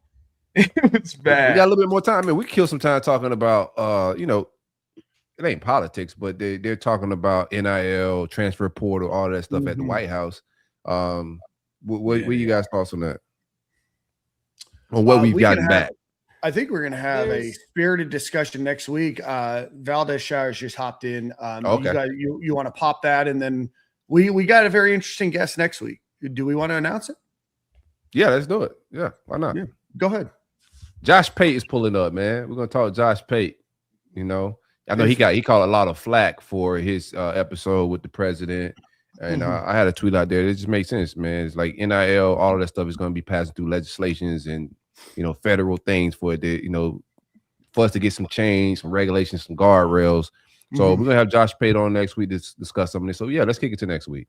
Yeah. All right, yeah, let's kick it to next. We can talk about it after. I just don't want to leave him waiting. With that, we're gonna welcome former Florida Gator Valdez Showers to the show. Valdez, welcome, brother. What's going on, man? How y'all boys doing? Of course, you got a haircut. Who told y'all about that, man? Everybody know, man. Everyone knows you're the barber, which means you've probably got the best story. So no pressure. Nah. Everyone knows that you just openly talk at the barbershop, and you were him. Hey, y'all know how it go. Every now and then you get a little therapy session going on. Sometimes it's for you, sometimes it's for them, but all healing going on for sure. That's already. Des, talk to us a little bit about how you came to UF. What made that decision the right one for you? You were recruited by a lot of different schools. So what ultimately about Florida? Because you're not from Florida. You're from what, Michigan, right? Yep, Detroit, Michigan. Yeah, from Michigan. So it's a long way away. There's a lot of schools in between here and there. What made UF the one that you chose? Ultimately, man, it was just wanting to get away from home. Obviously, growing up in Detroit, my family there, all my family's still there. It's snowing, it's cold. I was like, man, I got to get a change of scenery. So I took an official visit down to Florida when Urban Meyer was still the head football coach. And I fell in love with it, man. Fell in love with the weather. The scenery was nice. Of course, we ain't got to go too far into that, but I enjoyed the trip. A lot of man, things were nice there. Yeah, absolutely. But yeah, nonetheless, I just looking for a change of scenery, man, and good balance of academic and athletics. Obviously, Florida had both, so for me, it was kind of a no-brainer at that moment. Who's your lead recruiter? So it was a coach. He actually ended up coaching my brother at Central Michigan. His name was Zach Azani. And he was the receiver coach at the time. Yeah. So he, he started it off, and obviously, he was part of the staff that got let go with the transition of Muschamp. But nonetheless, he started that recruiting for me. Who hosted on that official visit? What was that like? So I who had really was your lead recruiter? Is the question. In terms of the extracurricular activities, I had Josh Shaw. Josh Shaw was out of Cali. He was the safety then. Yeah. So I had Josh Shaw for the most part. And, a couple of people just stepped in, and before you know it, I just kind of had a group of people out there hosting me. So, What was the spot? That was that Cantina still? Can you hear me, Valdez? No. Nobody can hear you. You can't hear Nick. What was the spot at that time? Was it Cantina? I want to say, Cantina was jumping in, and Vault downtown. Vault downtown was jumping at the same time. So I think we ended up hitting both in the same night. Came on, brought it back in. What was who was your number 2? Was there other official visits that you take? Did you take your 5? No, actually, I only took one. I was tired of the recruiting process, to be honest with you. At that point, we had seen pretty much all the schools like in the Midwest, and I was like, I was at Michigan State. Michigan State was my number 2. I actually was wanting to go there, but ultimately, like I said, it came down to the location. You know what I mean? Just wanted to get away from home. But got tired of the recruiting process, man. I was like, let me shut this down before the season start, so I can get focused in on my last year, and try to be as successful as possible. You came to UF as a cornerback, though, right? When you were being recruited? You said as a quarterback or cornerback? Corner. Can you hear Dan? Cornerback. No, I couldn't hear Dan at all. Oh, man. What is going on Hands with out, now? They can hear me and Jordan, and they can't hear you two. I don't even think you hear me. Valley, do you hear me? I can hear you. Yeah. I can hear you. Cool. Me? Damn. Did you come to UF as a quarterback? Like, what were they selling you role wise? Yeah. Role wise, I came in as a cornerback. That's what Urban Meyer started recruiting me off as a cornerback when I came down to Florida and worked out as a quarterback. And then I ended up coming, once Muschamp came in, they asked me to transition over to safety, just because of, I guess my body type, athleticism and et cetera. And then like for Muschamp, his defense, being a safety was like the quarterback of the defense. You know what I mean? His defense was very complex, just in terms of that initial before we started to make adjustments. So they asked me to transition over to safety, and I ain't had no problem with it. I was an athlete in high school, played multiple positions. It didn't mind at all. So how soon you get on campus, you become the team's barber? Like, what was like? Did you already have those skills already in high school doing your thing? Yeah. Like, how was you learn to cut? Who's your first client at UF? Like, how did this happen? First client I remember, man. But I've been cutting hair since I was 11 years old. And I just started off on my cousins. You know what I mean? At the time, I got tired of my pops cutting my hair. He was giving us like hot top fades then. And like you telling him like, man, no, just give me a little Caesar, all even, taping the sides of the back. He like, nah, man, it just gave us hot top fades. So I'm like, I'm gonna start cutting my own hair. You know what I mean? And so I was practicing on my cousins, and eventually progressed to cut myself. And then, from there I just kept on building. And then so, my mama used to always tell me too, like, you might as well stick with it. You can make some money in college. And so once I got there, man, I was barber since day one. Everybody was looking for a cut as soon as they got on campus. Bruh, those lines used to be so long, I couldn't even get a cut. I'm like, bruh, I ain't waiting no hour and a half, 2 hours for the damn cut in the bathroom. I'm gone. Man, y'all had time, boy. My senior year came around, I I can't speak on the numbers, but I had to do something, man. Yeah, they probably retro suspend you or something, man. NIL went out. You gonna be making that type of bread, my brother. I'm trying to tell you. Yes, So just sir. speaking on that, well, what was maybe the best locker room moment for you that maybe fans or anybody else wouldn't know about? Best locker room moment. Man.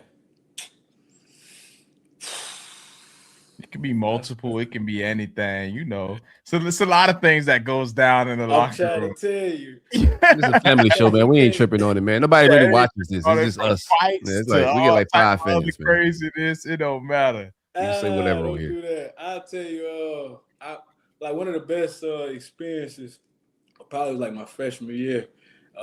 We just was on the sideline. You know, at the time I had got redshirted my freshman year, and we played Alabama. First play of the game, bombed to Andre DeBose, and that was probably the loudest I ever heard a stadium. You know what I mean? So like crazy.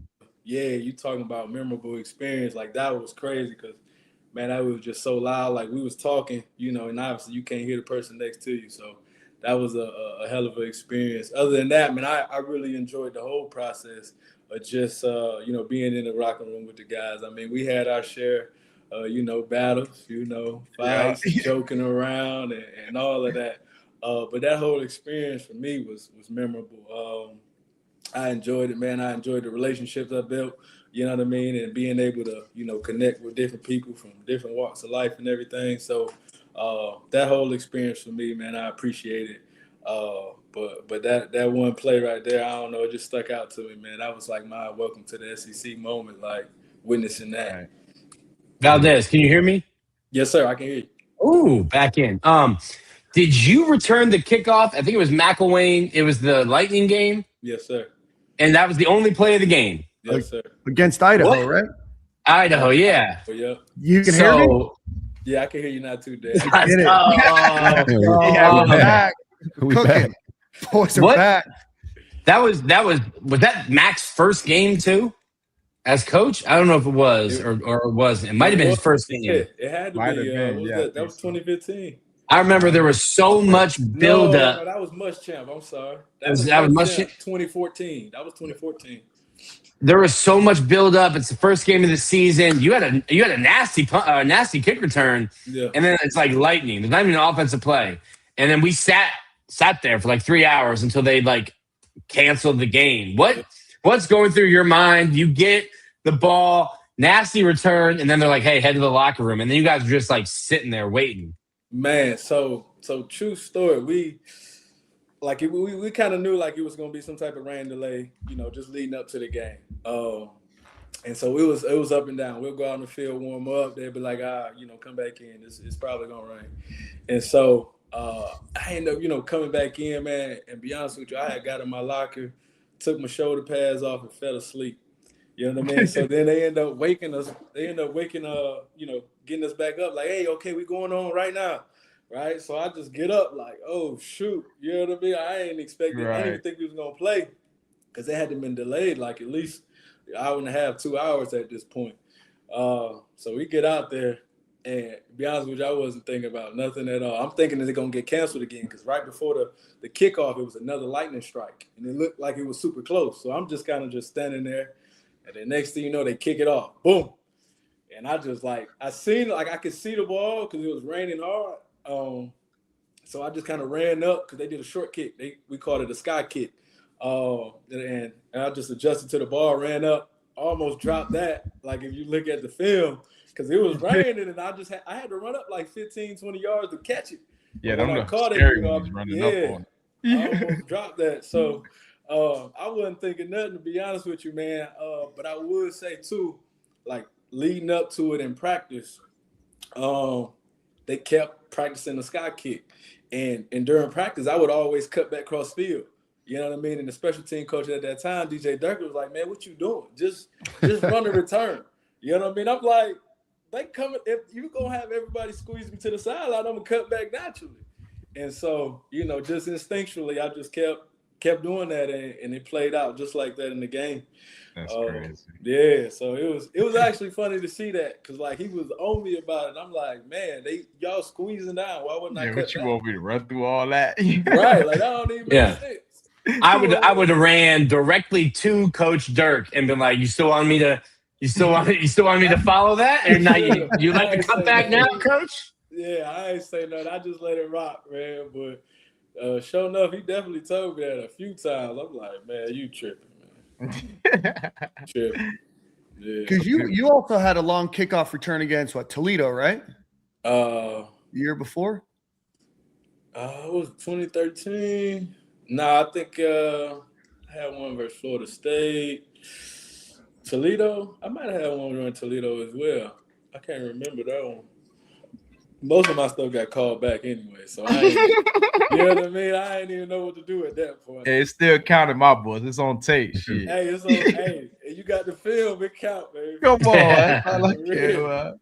Give me a must-champ story, man. We get a lot of urban stories. Give me some good camp story, or maybe one of your hardest practices or like workouts through all your different coaches. Like obviously you've been through some. You feel me? Either one. Man, listen.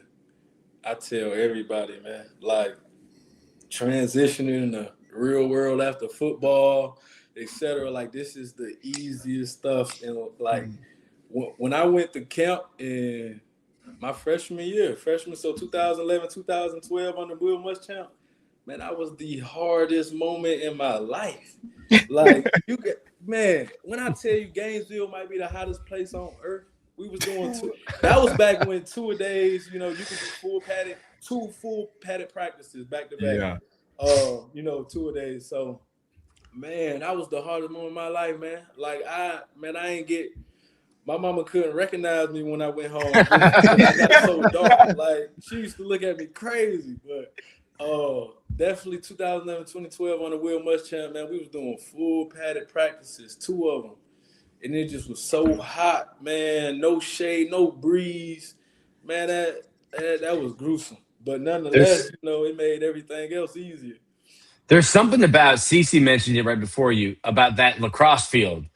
Yeah. And like there's just nothing. There's no shade, there's no tall structures around you. Nothing. You're just getting baked. And like you said, there's no wind. No wind. And you hear some of the horror stories from like the former players. They tell you about times like Herb went out there and passed out. You know what I mean? He had to call practice. It is so hot. The hard thing was real. Like I don't understand. Like everywhere I go now, I could wear a hoodie out in Florida now. You know what I mean?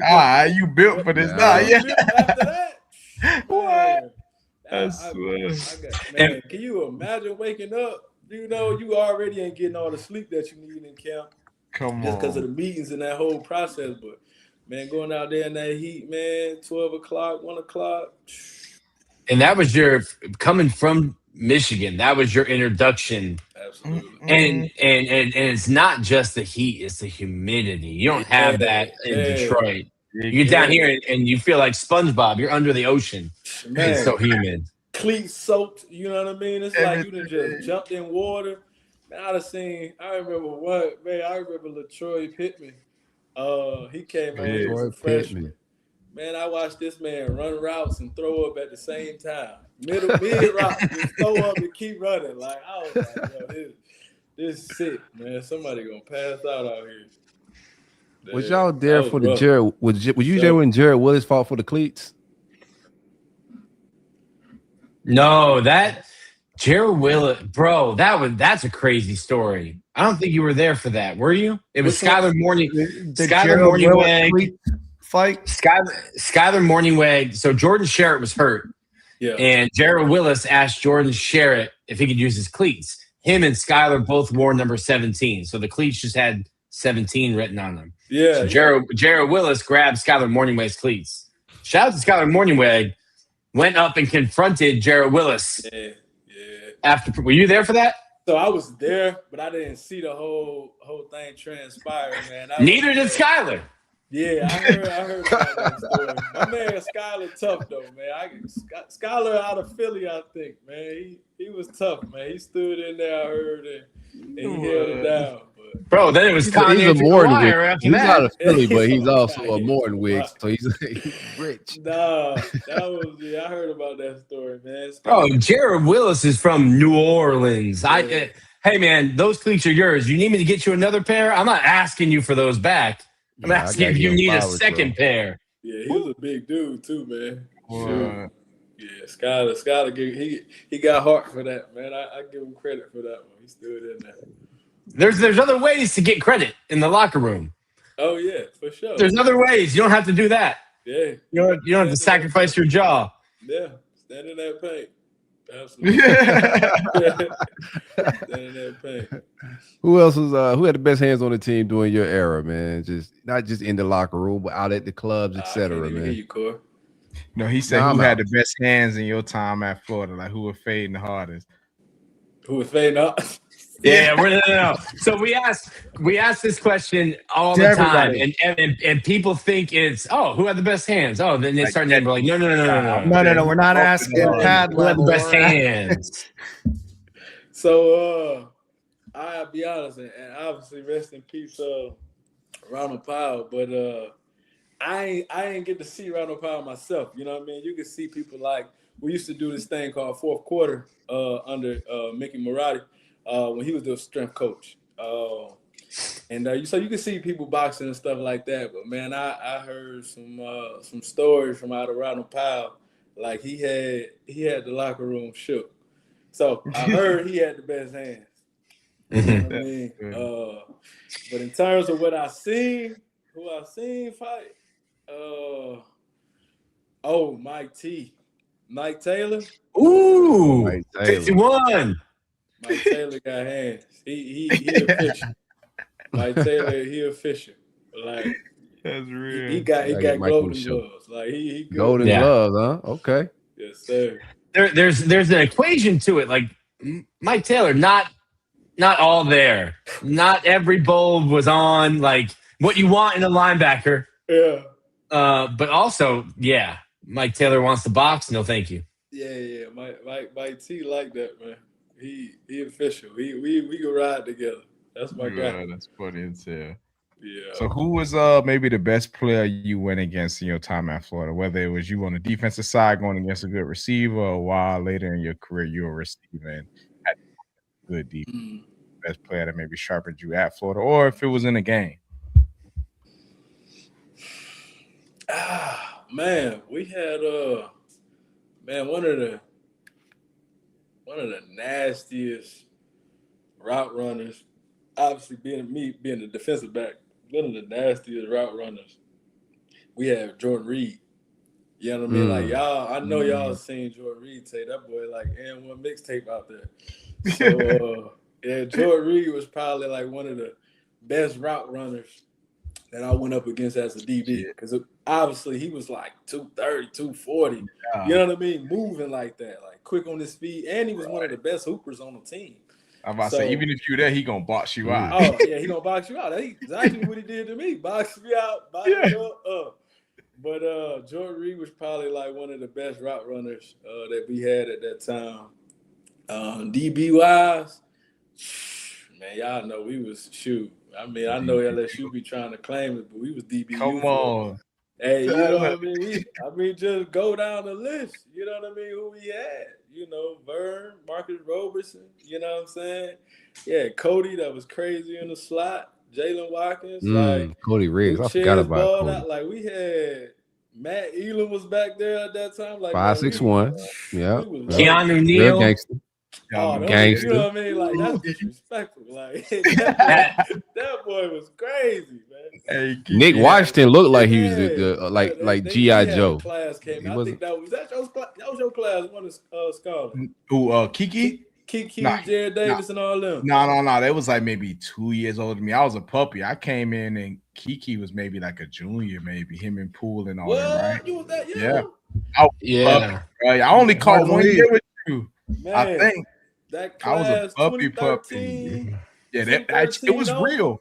Because bro, when I came in, so big, man, I'm like, man, I swear to God. You got I came into one of the most lethal defenses ever. Oh. In camp, like, who is all of these dudes? I ain't even watch college football. Bro. Why is somebody out here running the 4 whatever, running downhill at me like this? That ain't make no sense. That boy Kiki ain't had no helmet straps on, no chin strap on.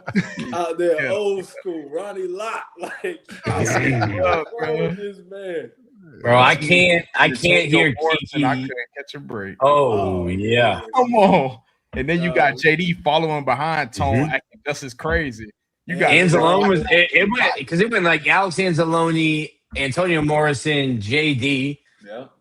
Champ had them gangsters, boy. We had sick defense from 2012 upward. Like, Whenever I hear Keanu Neal's name, I instantly envision him meeting Derrick Henry in Tuscaloosa. Oh yeah, made him look like a little boy. Crazy. Yeah, he beat him up good. They had to take Kiki out of practice one day. That man he had came down and he had hit I think it was he hit Trey Burton, I think, first. And you know, obviously, like Trey was like a big deal. He still had rep. And he hit Trey Burton first. So Muschamp came out and cussed him out, like told him chill out. Man, that man came through and hit Solomon Patton. Oh my God. Yo, that was back. All 127 pounds? Man, he was banned from practice, man. He was so fast. He was tripping, man. I used to tell him every practice, you hit me like that, we're gonna fight. I'm just gonna hit you right now.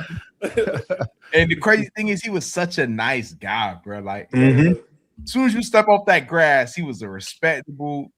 He was nothing to. Yeah, he was a great dude, man. He had this little thing, man. He used to idolize Brian Dawkins, and like his locker ended up being right next to mine at some point. But he used to have this little paper in his locker. He had a smiley face on it, and he had a mad face.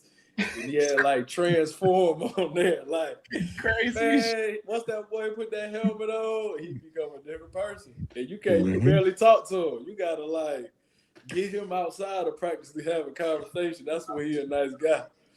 Like, he tripping. I ran him over. He got to crying. I tried to ask him if he's okay. I seen his eyes crying. I'm like, oh, to me again.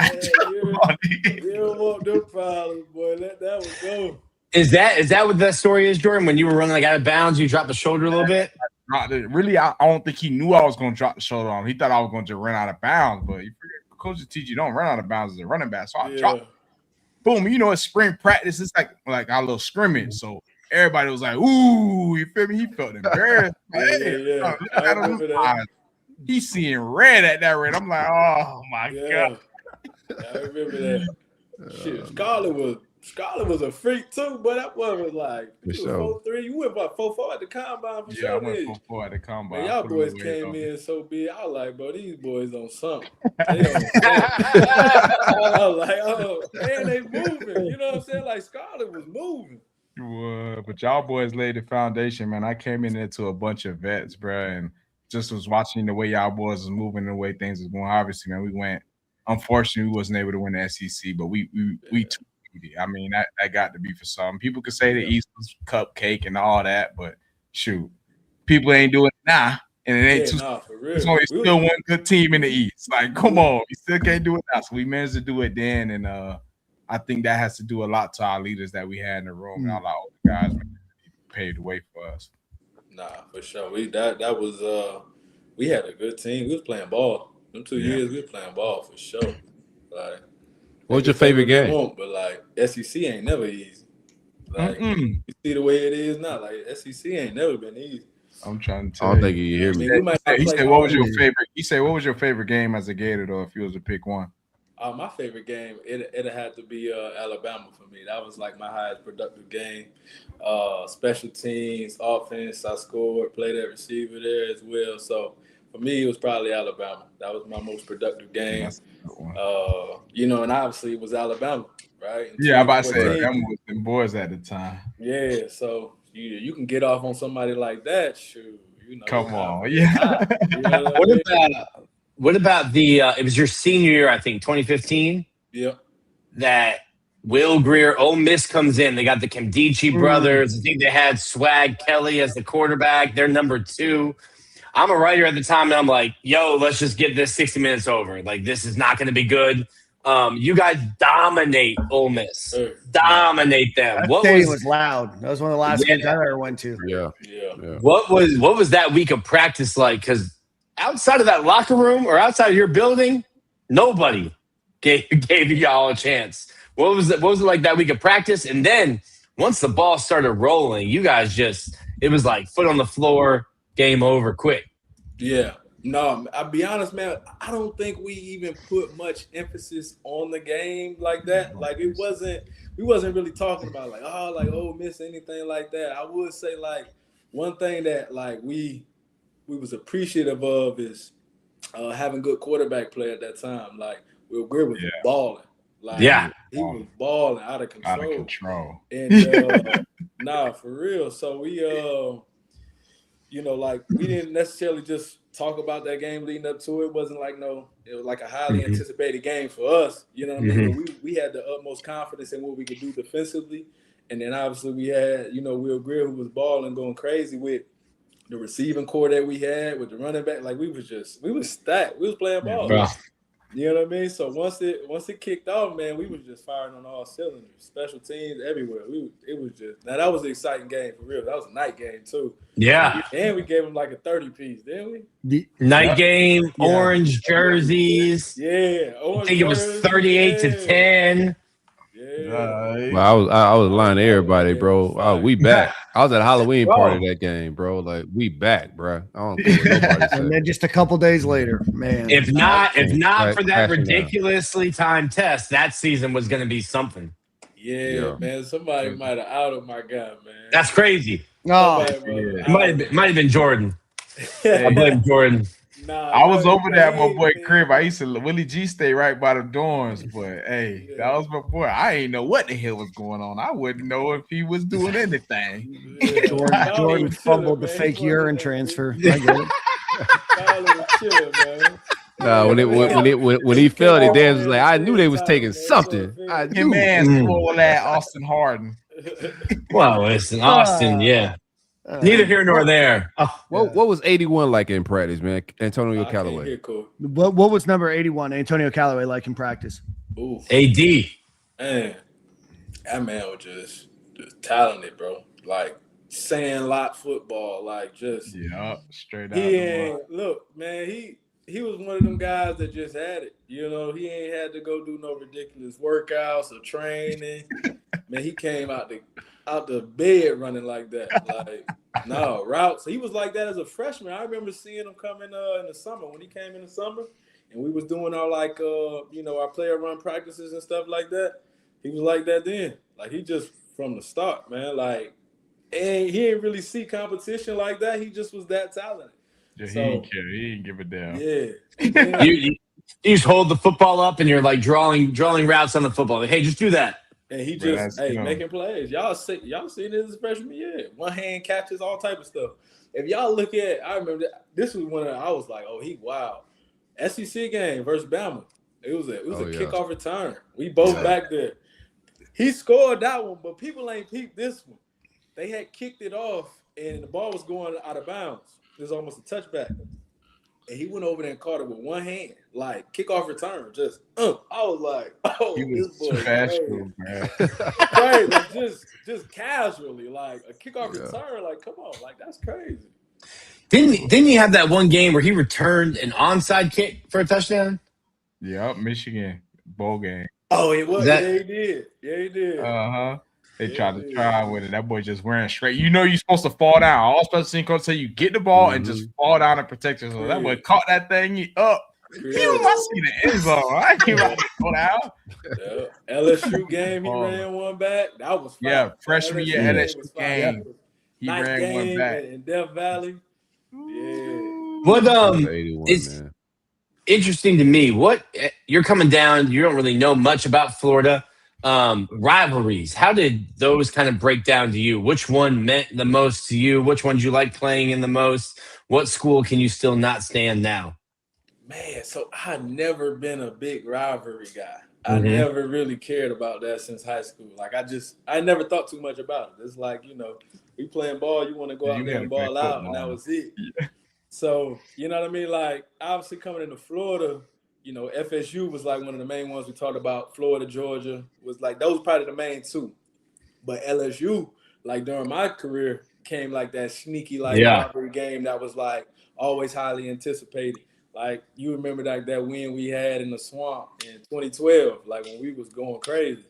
So I ain't really pay attention to it. So for me, I ain't never really hated school. I just want the ball. So I ain't really, pay too much attention to it. But I would say I probably liked the Florida, Georgia, and the LSU was probably my top two, like the rivalry experience. The other one's Tennessee. We was beating them. Like, bro, that's crazy. Yeah. That's crazy. I was about to say, like, you were there 5 years. Tennessee maybe came close, but just losing. Yeah, we weren't tripping on Tennessee.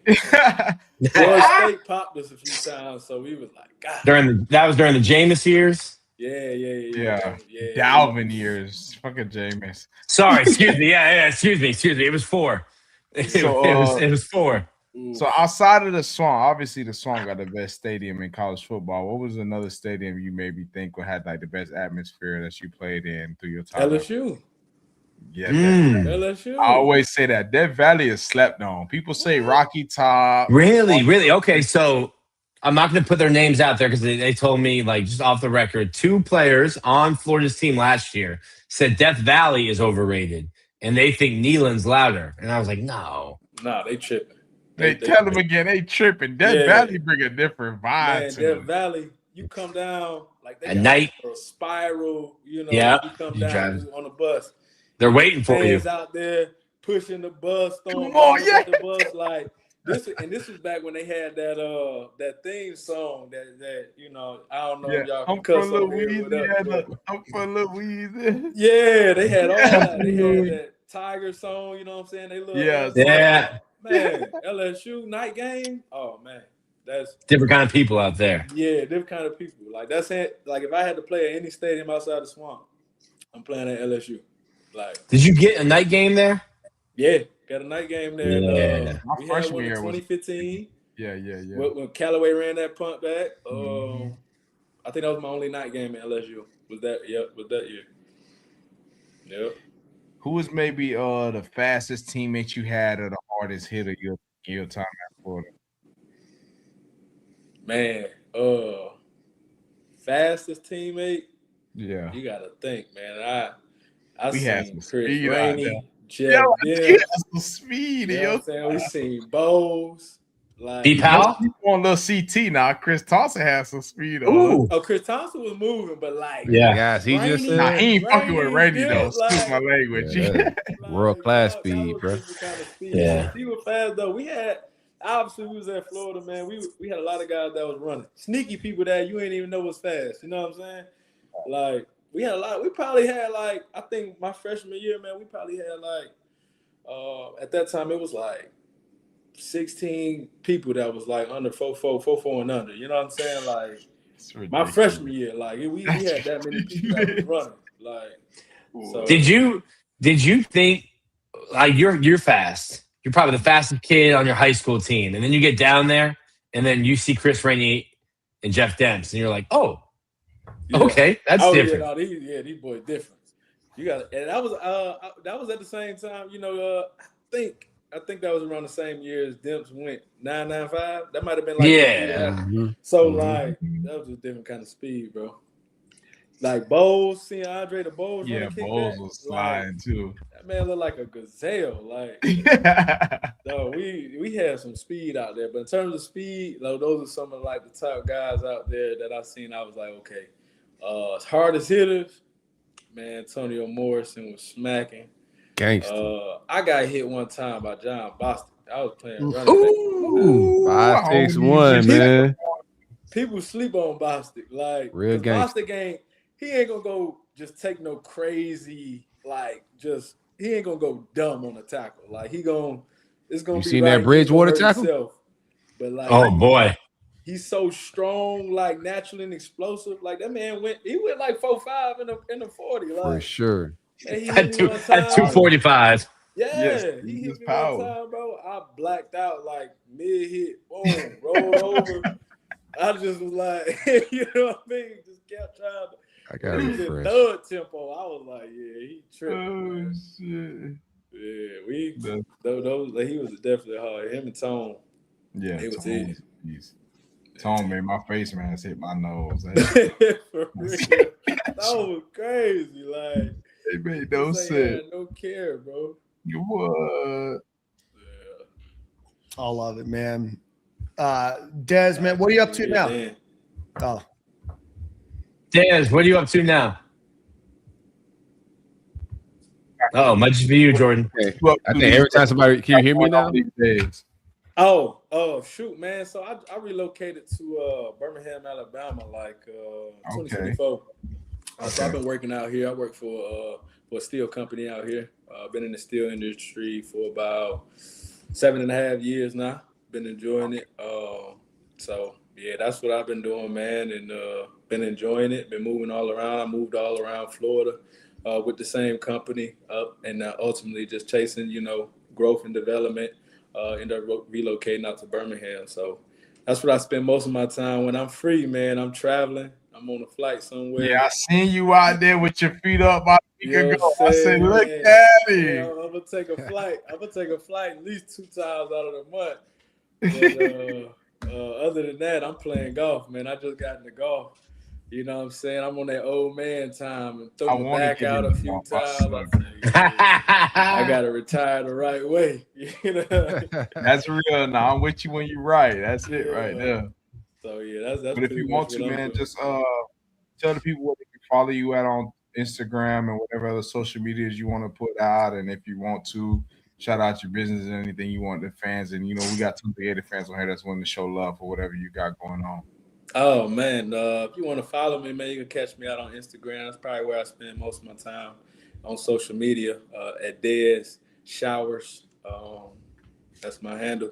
Other than that, man, to the Gator fans, I appreciate y'all. Appreciate the experience, most definitely down in Florida. Appreciate the love and support that I did receive and continue to receive. You in the airport, you hear people saying "Go Gators" that recognize you. People still bring their kids up to you and want to talk to you and stuff. So most definitely appreciate the fans and everything and all the love and support that's has been shown and continue to be shown.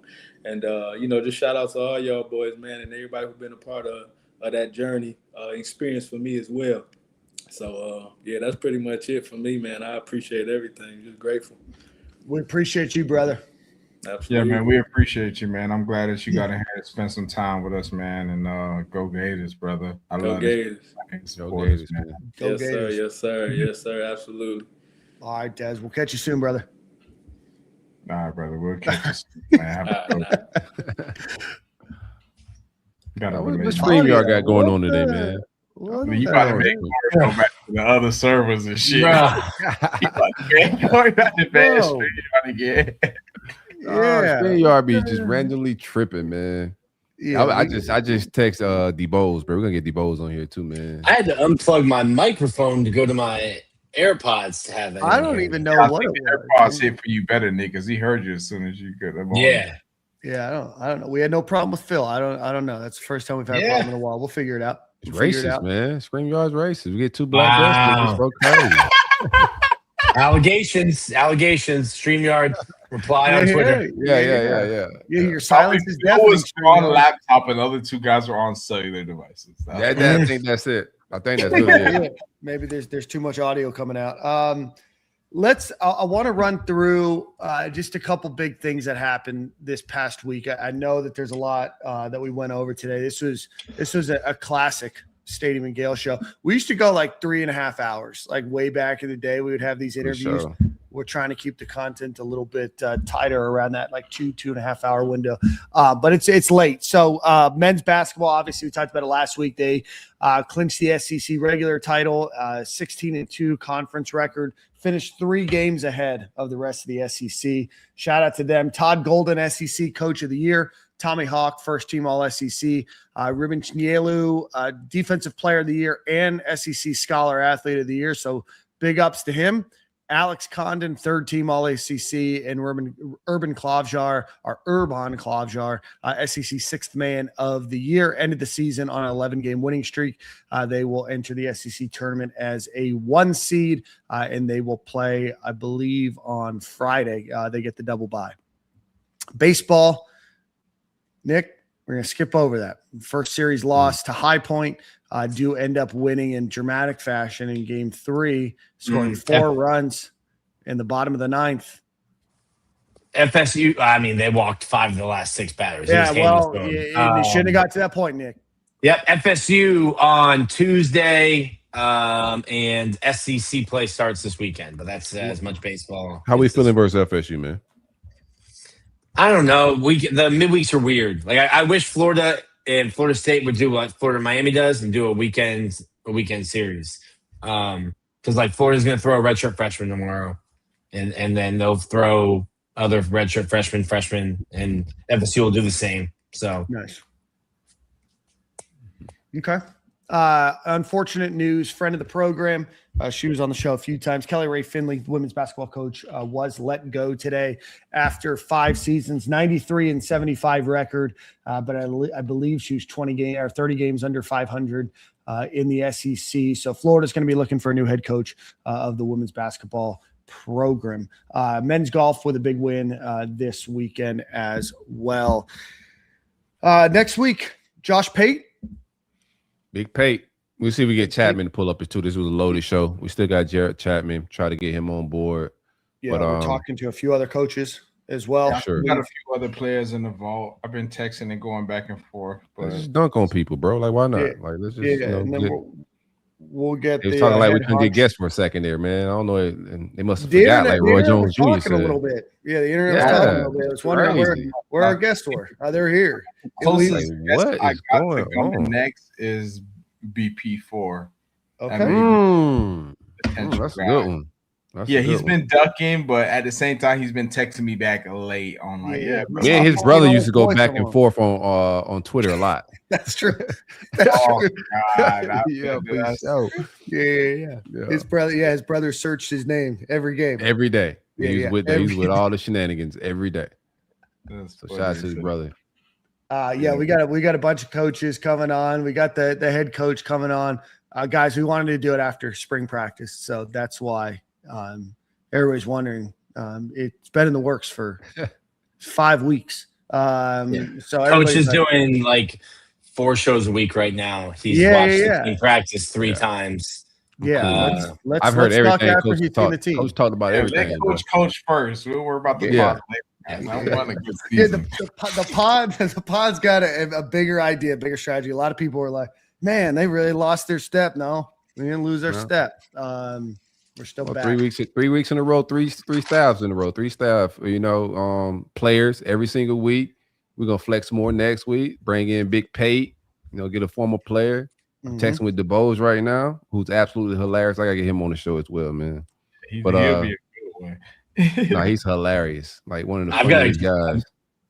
When he comes on, I've got a great story for him because it's one of like the biggest moments for me in my first year of my career. A quote that he gave me, I was like, "Wait, what? Do I publish this? What do I do?" Save that cliffhanger. Yep. Yeah. All right, guys. One time for our friends over at Home Field Apparel. Go visit homefieldapparel.com. Use promo code Stadium and Gale. 6 pages of UF vintage sportswear, hats, hoodies, jackets. They change it up every couple of months or so. So a lot of options there. You guys continue to support them, so they support us. Homefieldapparel.com. Promo code Stadium and Gale at checkout. Boys. 2-hour show. Before you guys leave, make sure you hit the retweet button, hit the like button, hit the subscribe button, share this with your friends, family, and friends that would love to hear. Great interviews with Cece Jefferson and Valdez Showers today. That's why I love our show, right? Like it's not just always the biggest guy on campus or the name that everybody remembers that always had the great stories. Dez was an incredible interview. Cece Jefferson, an awesome interview. So thanks, Jordan, setting that up. We appreciate Phil Trautwein for coming on the show. We will see you guys same corner, same time next week.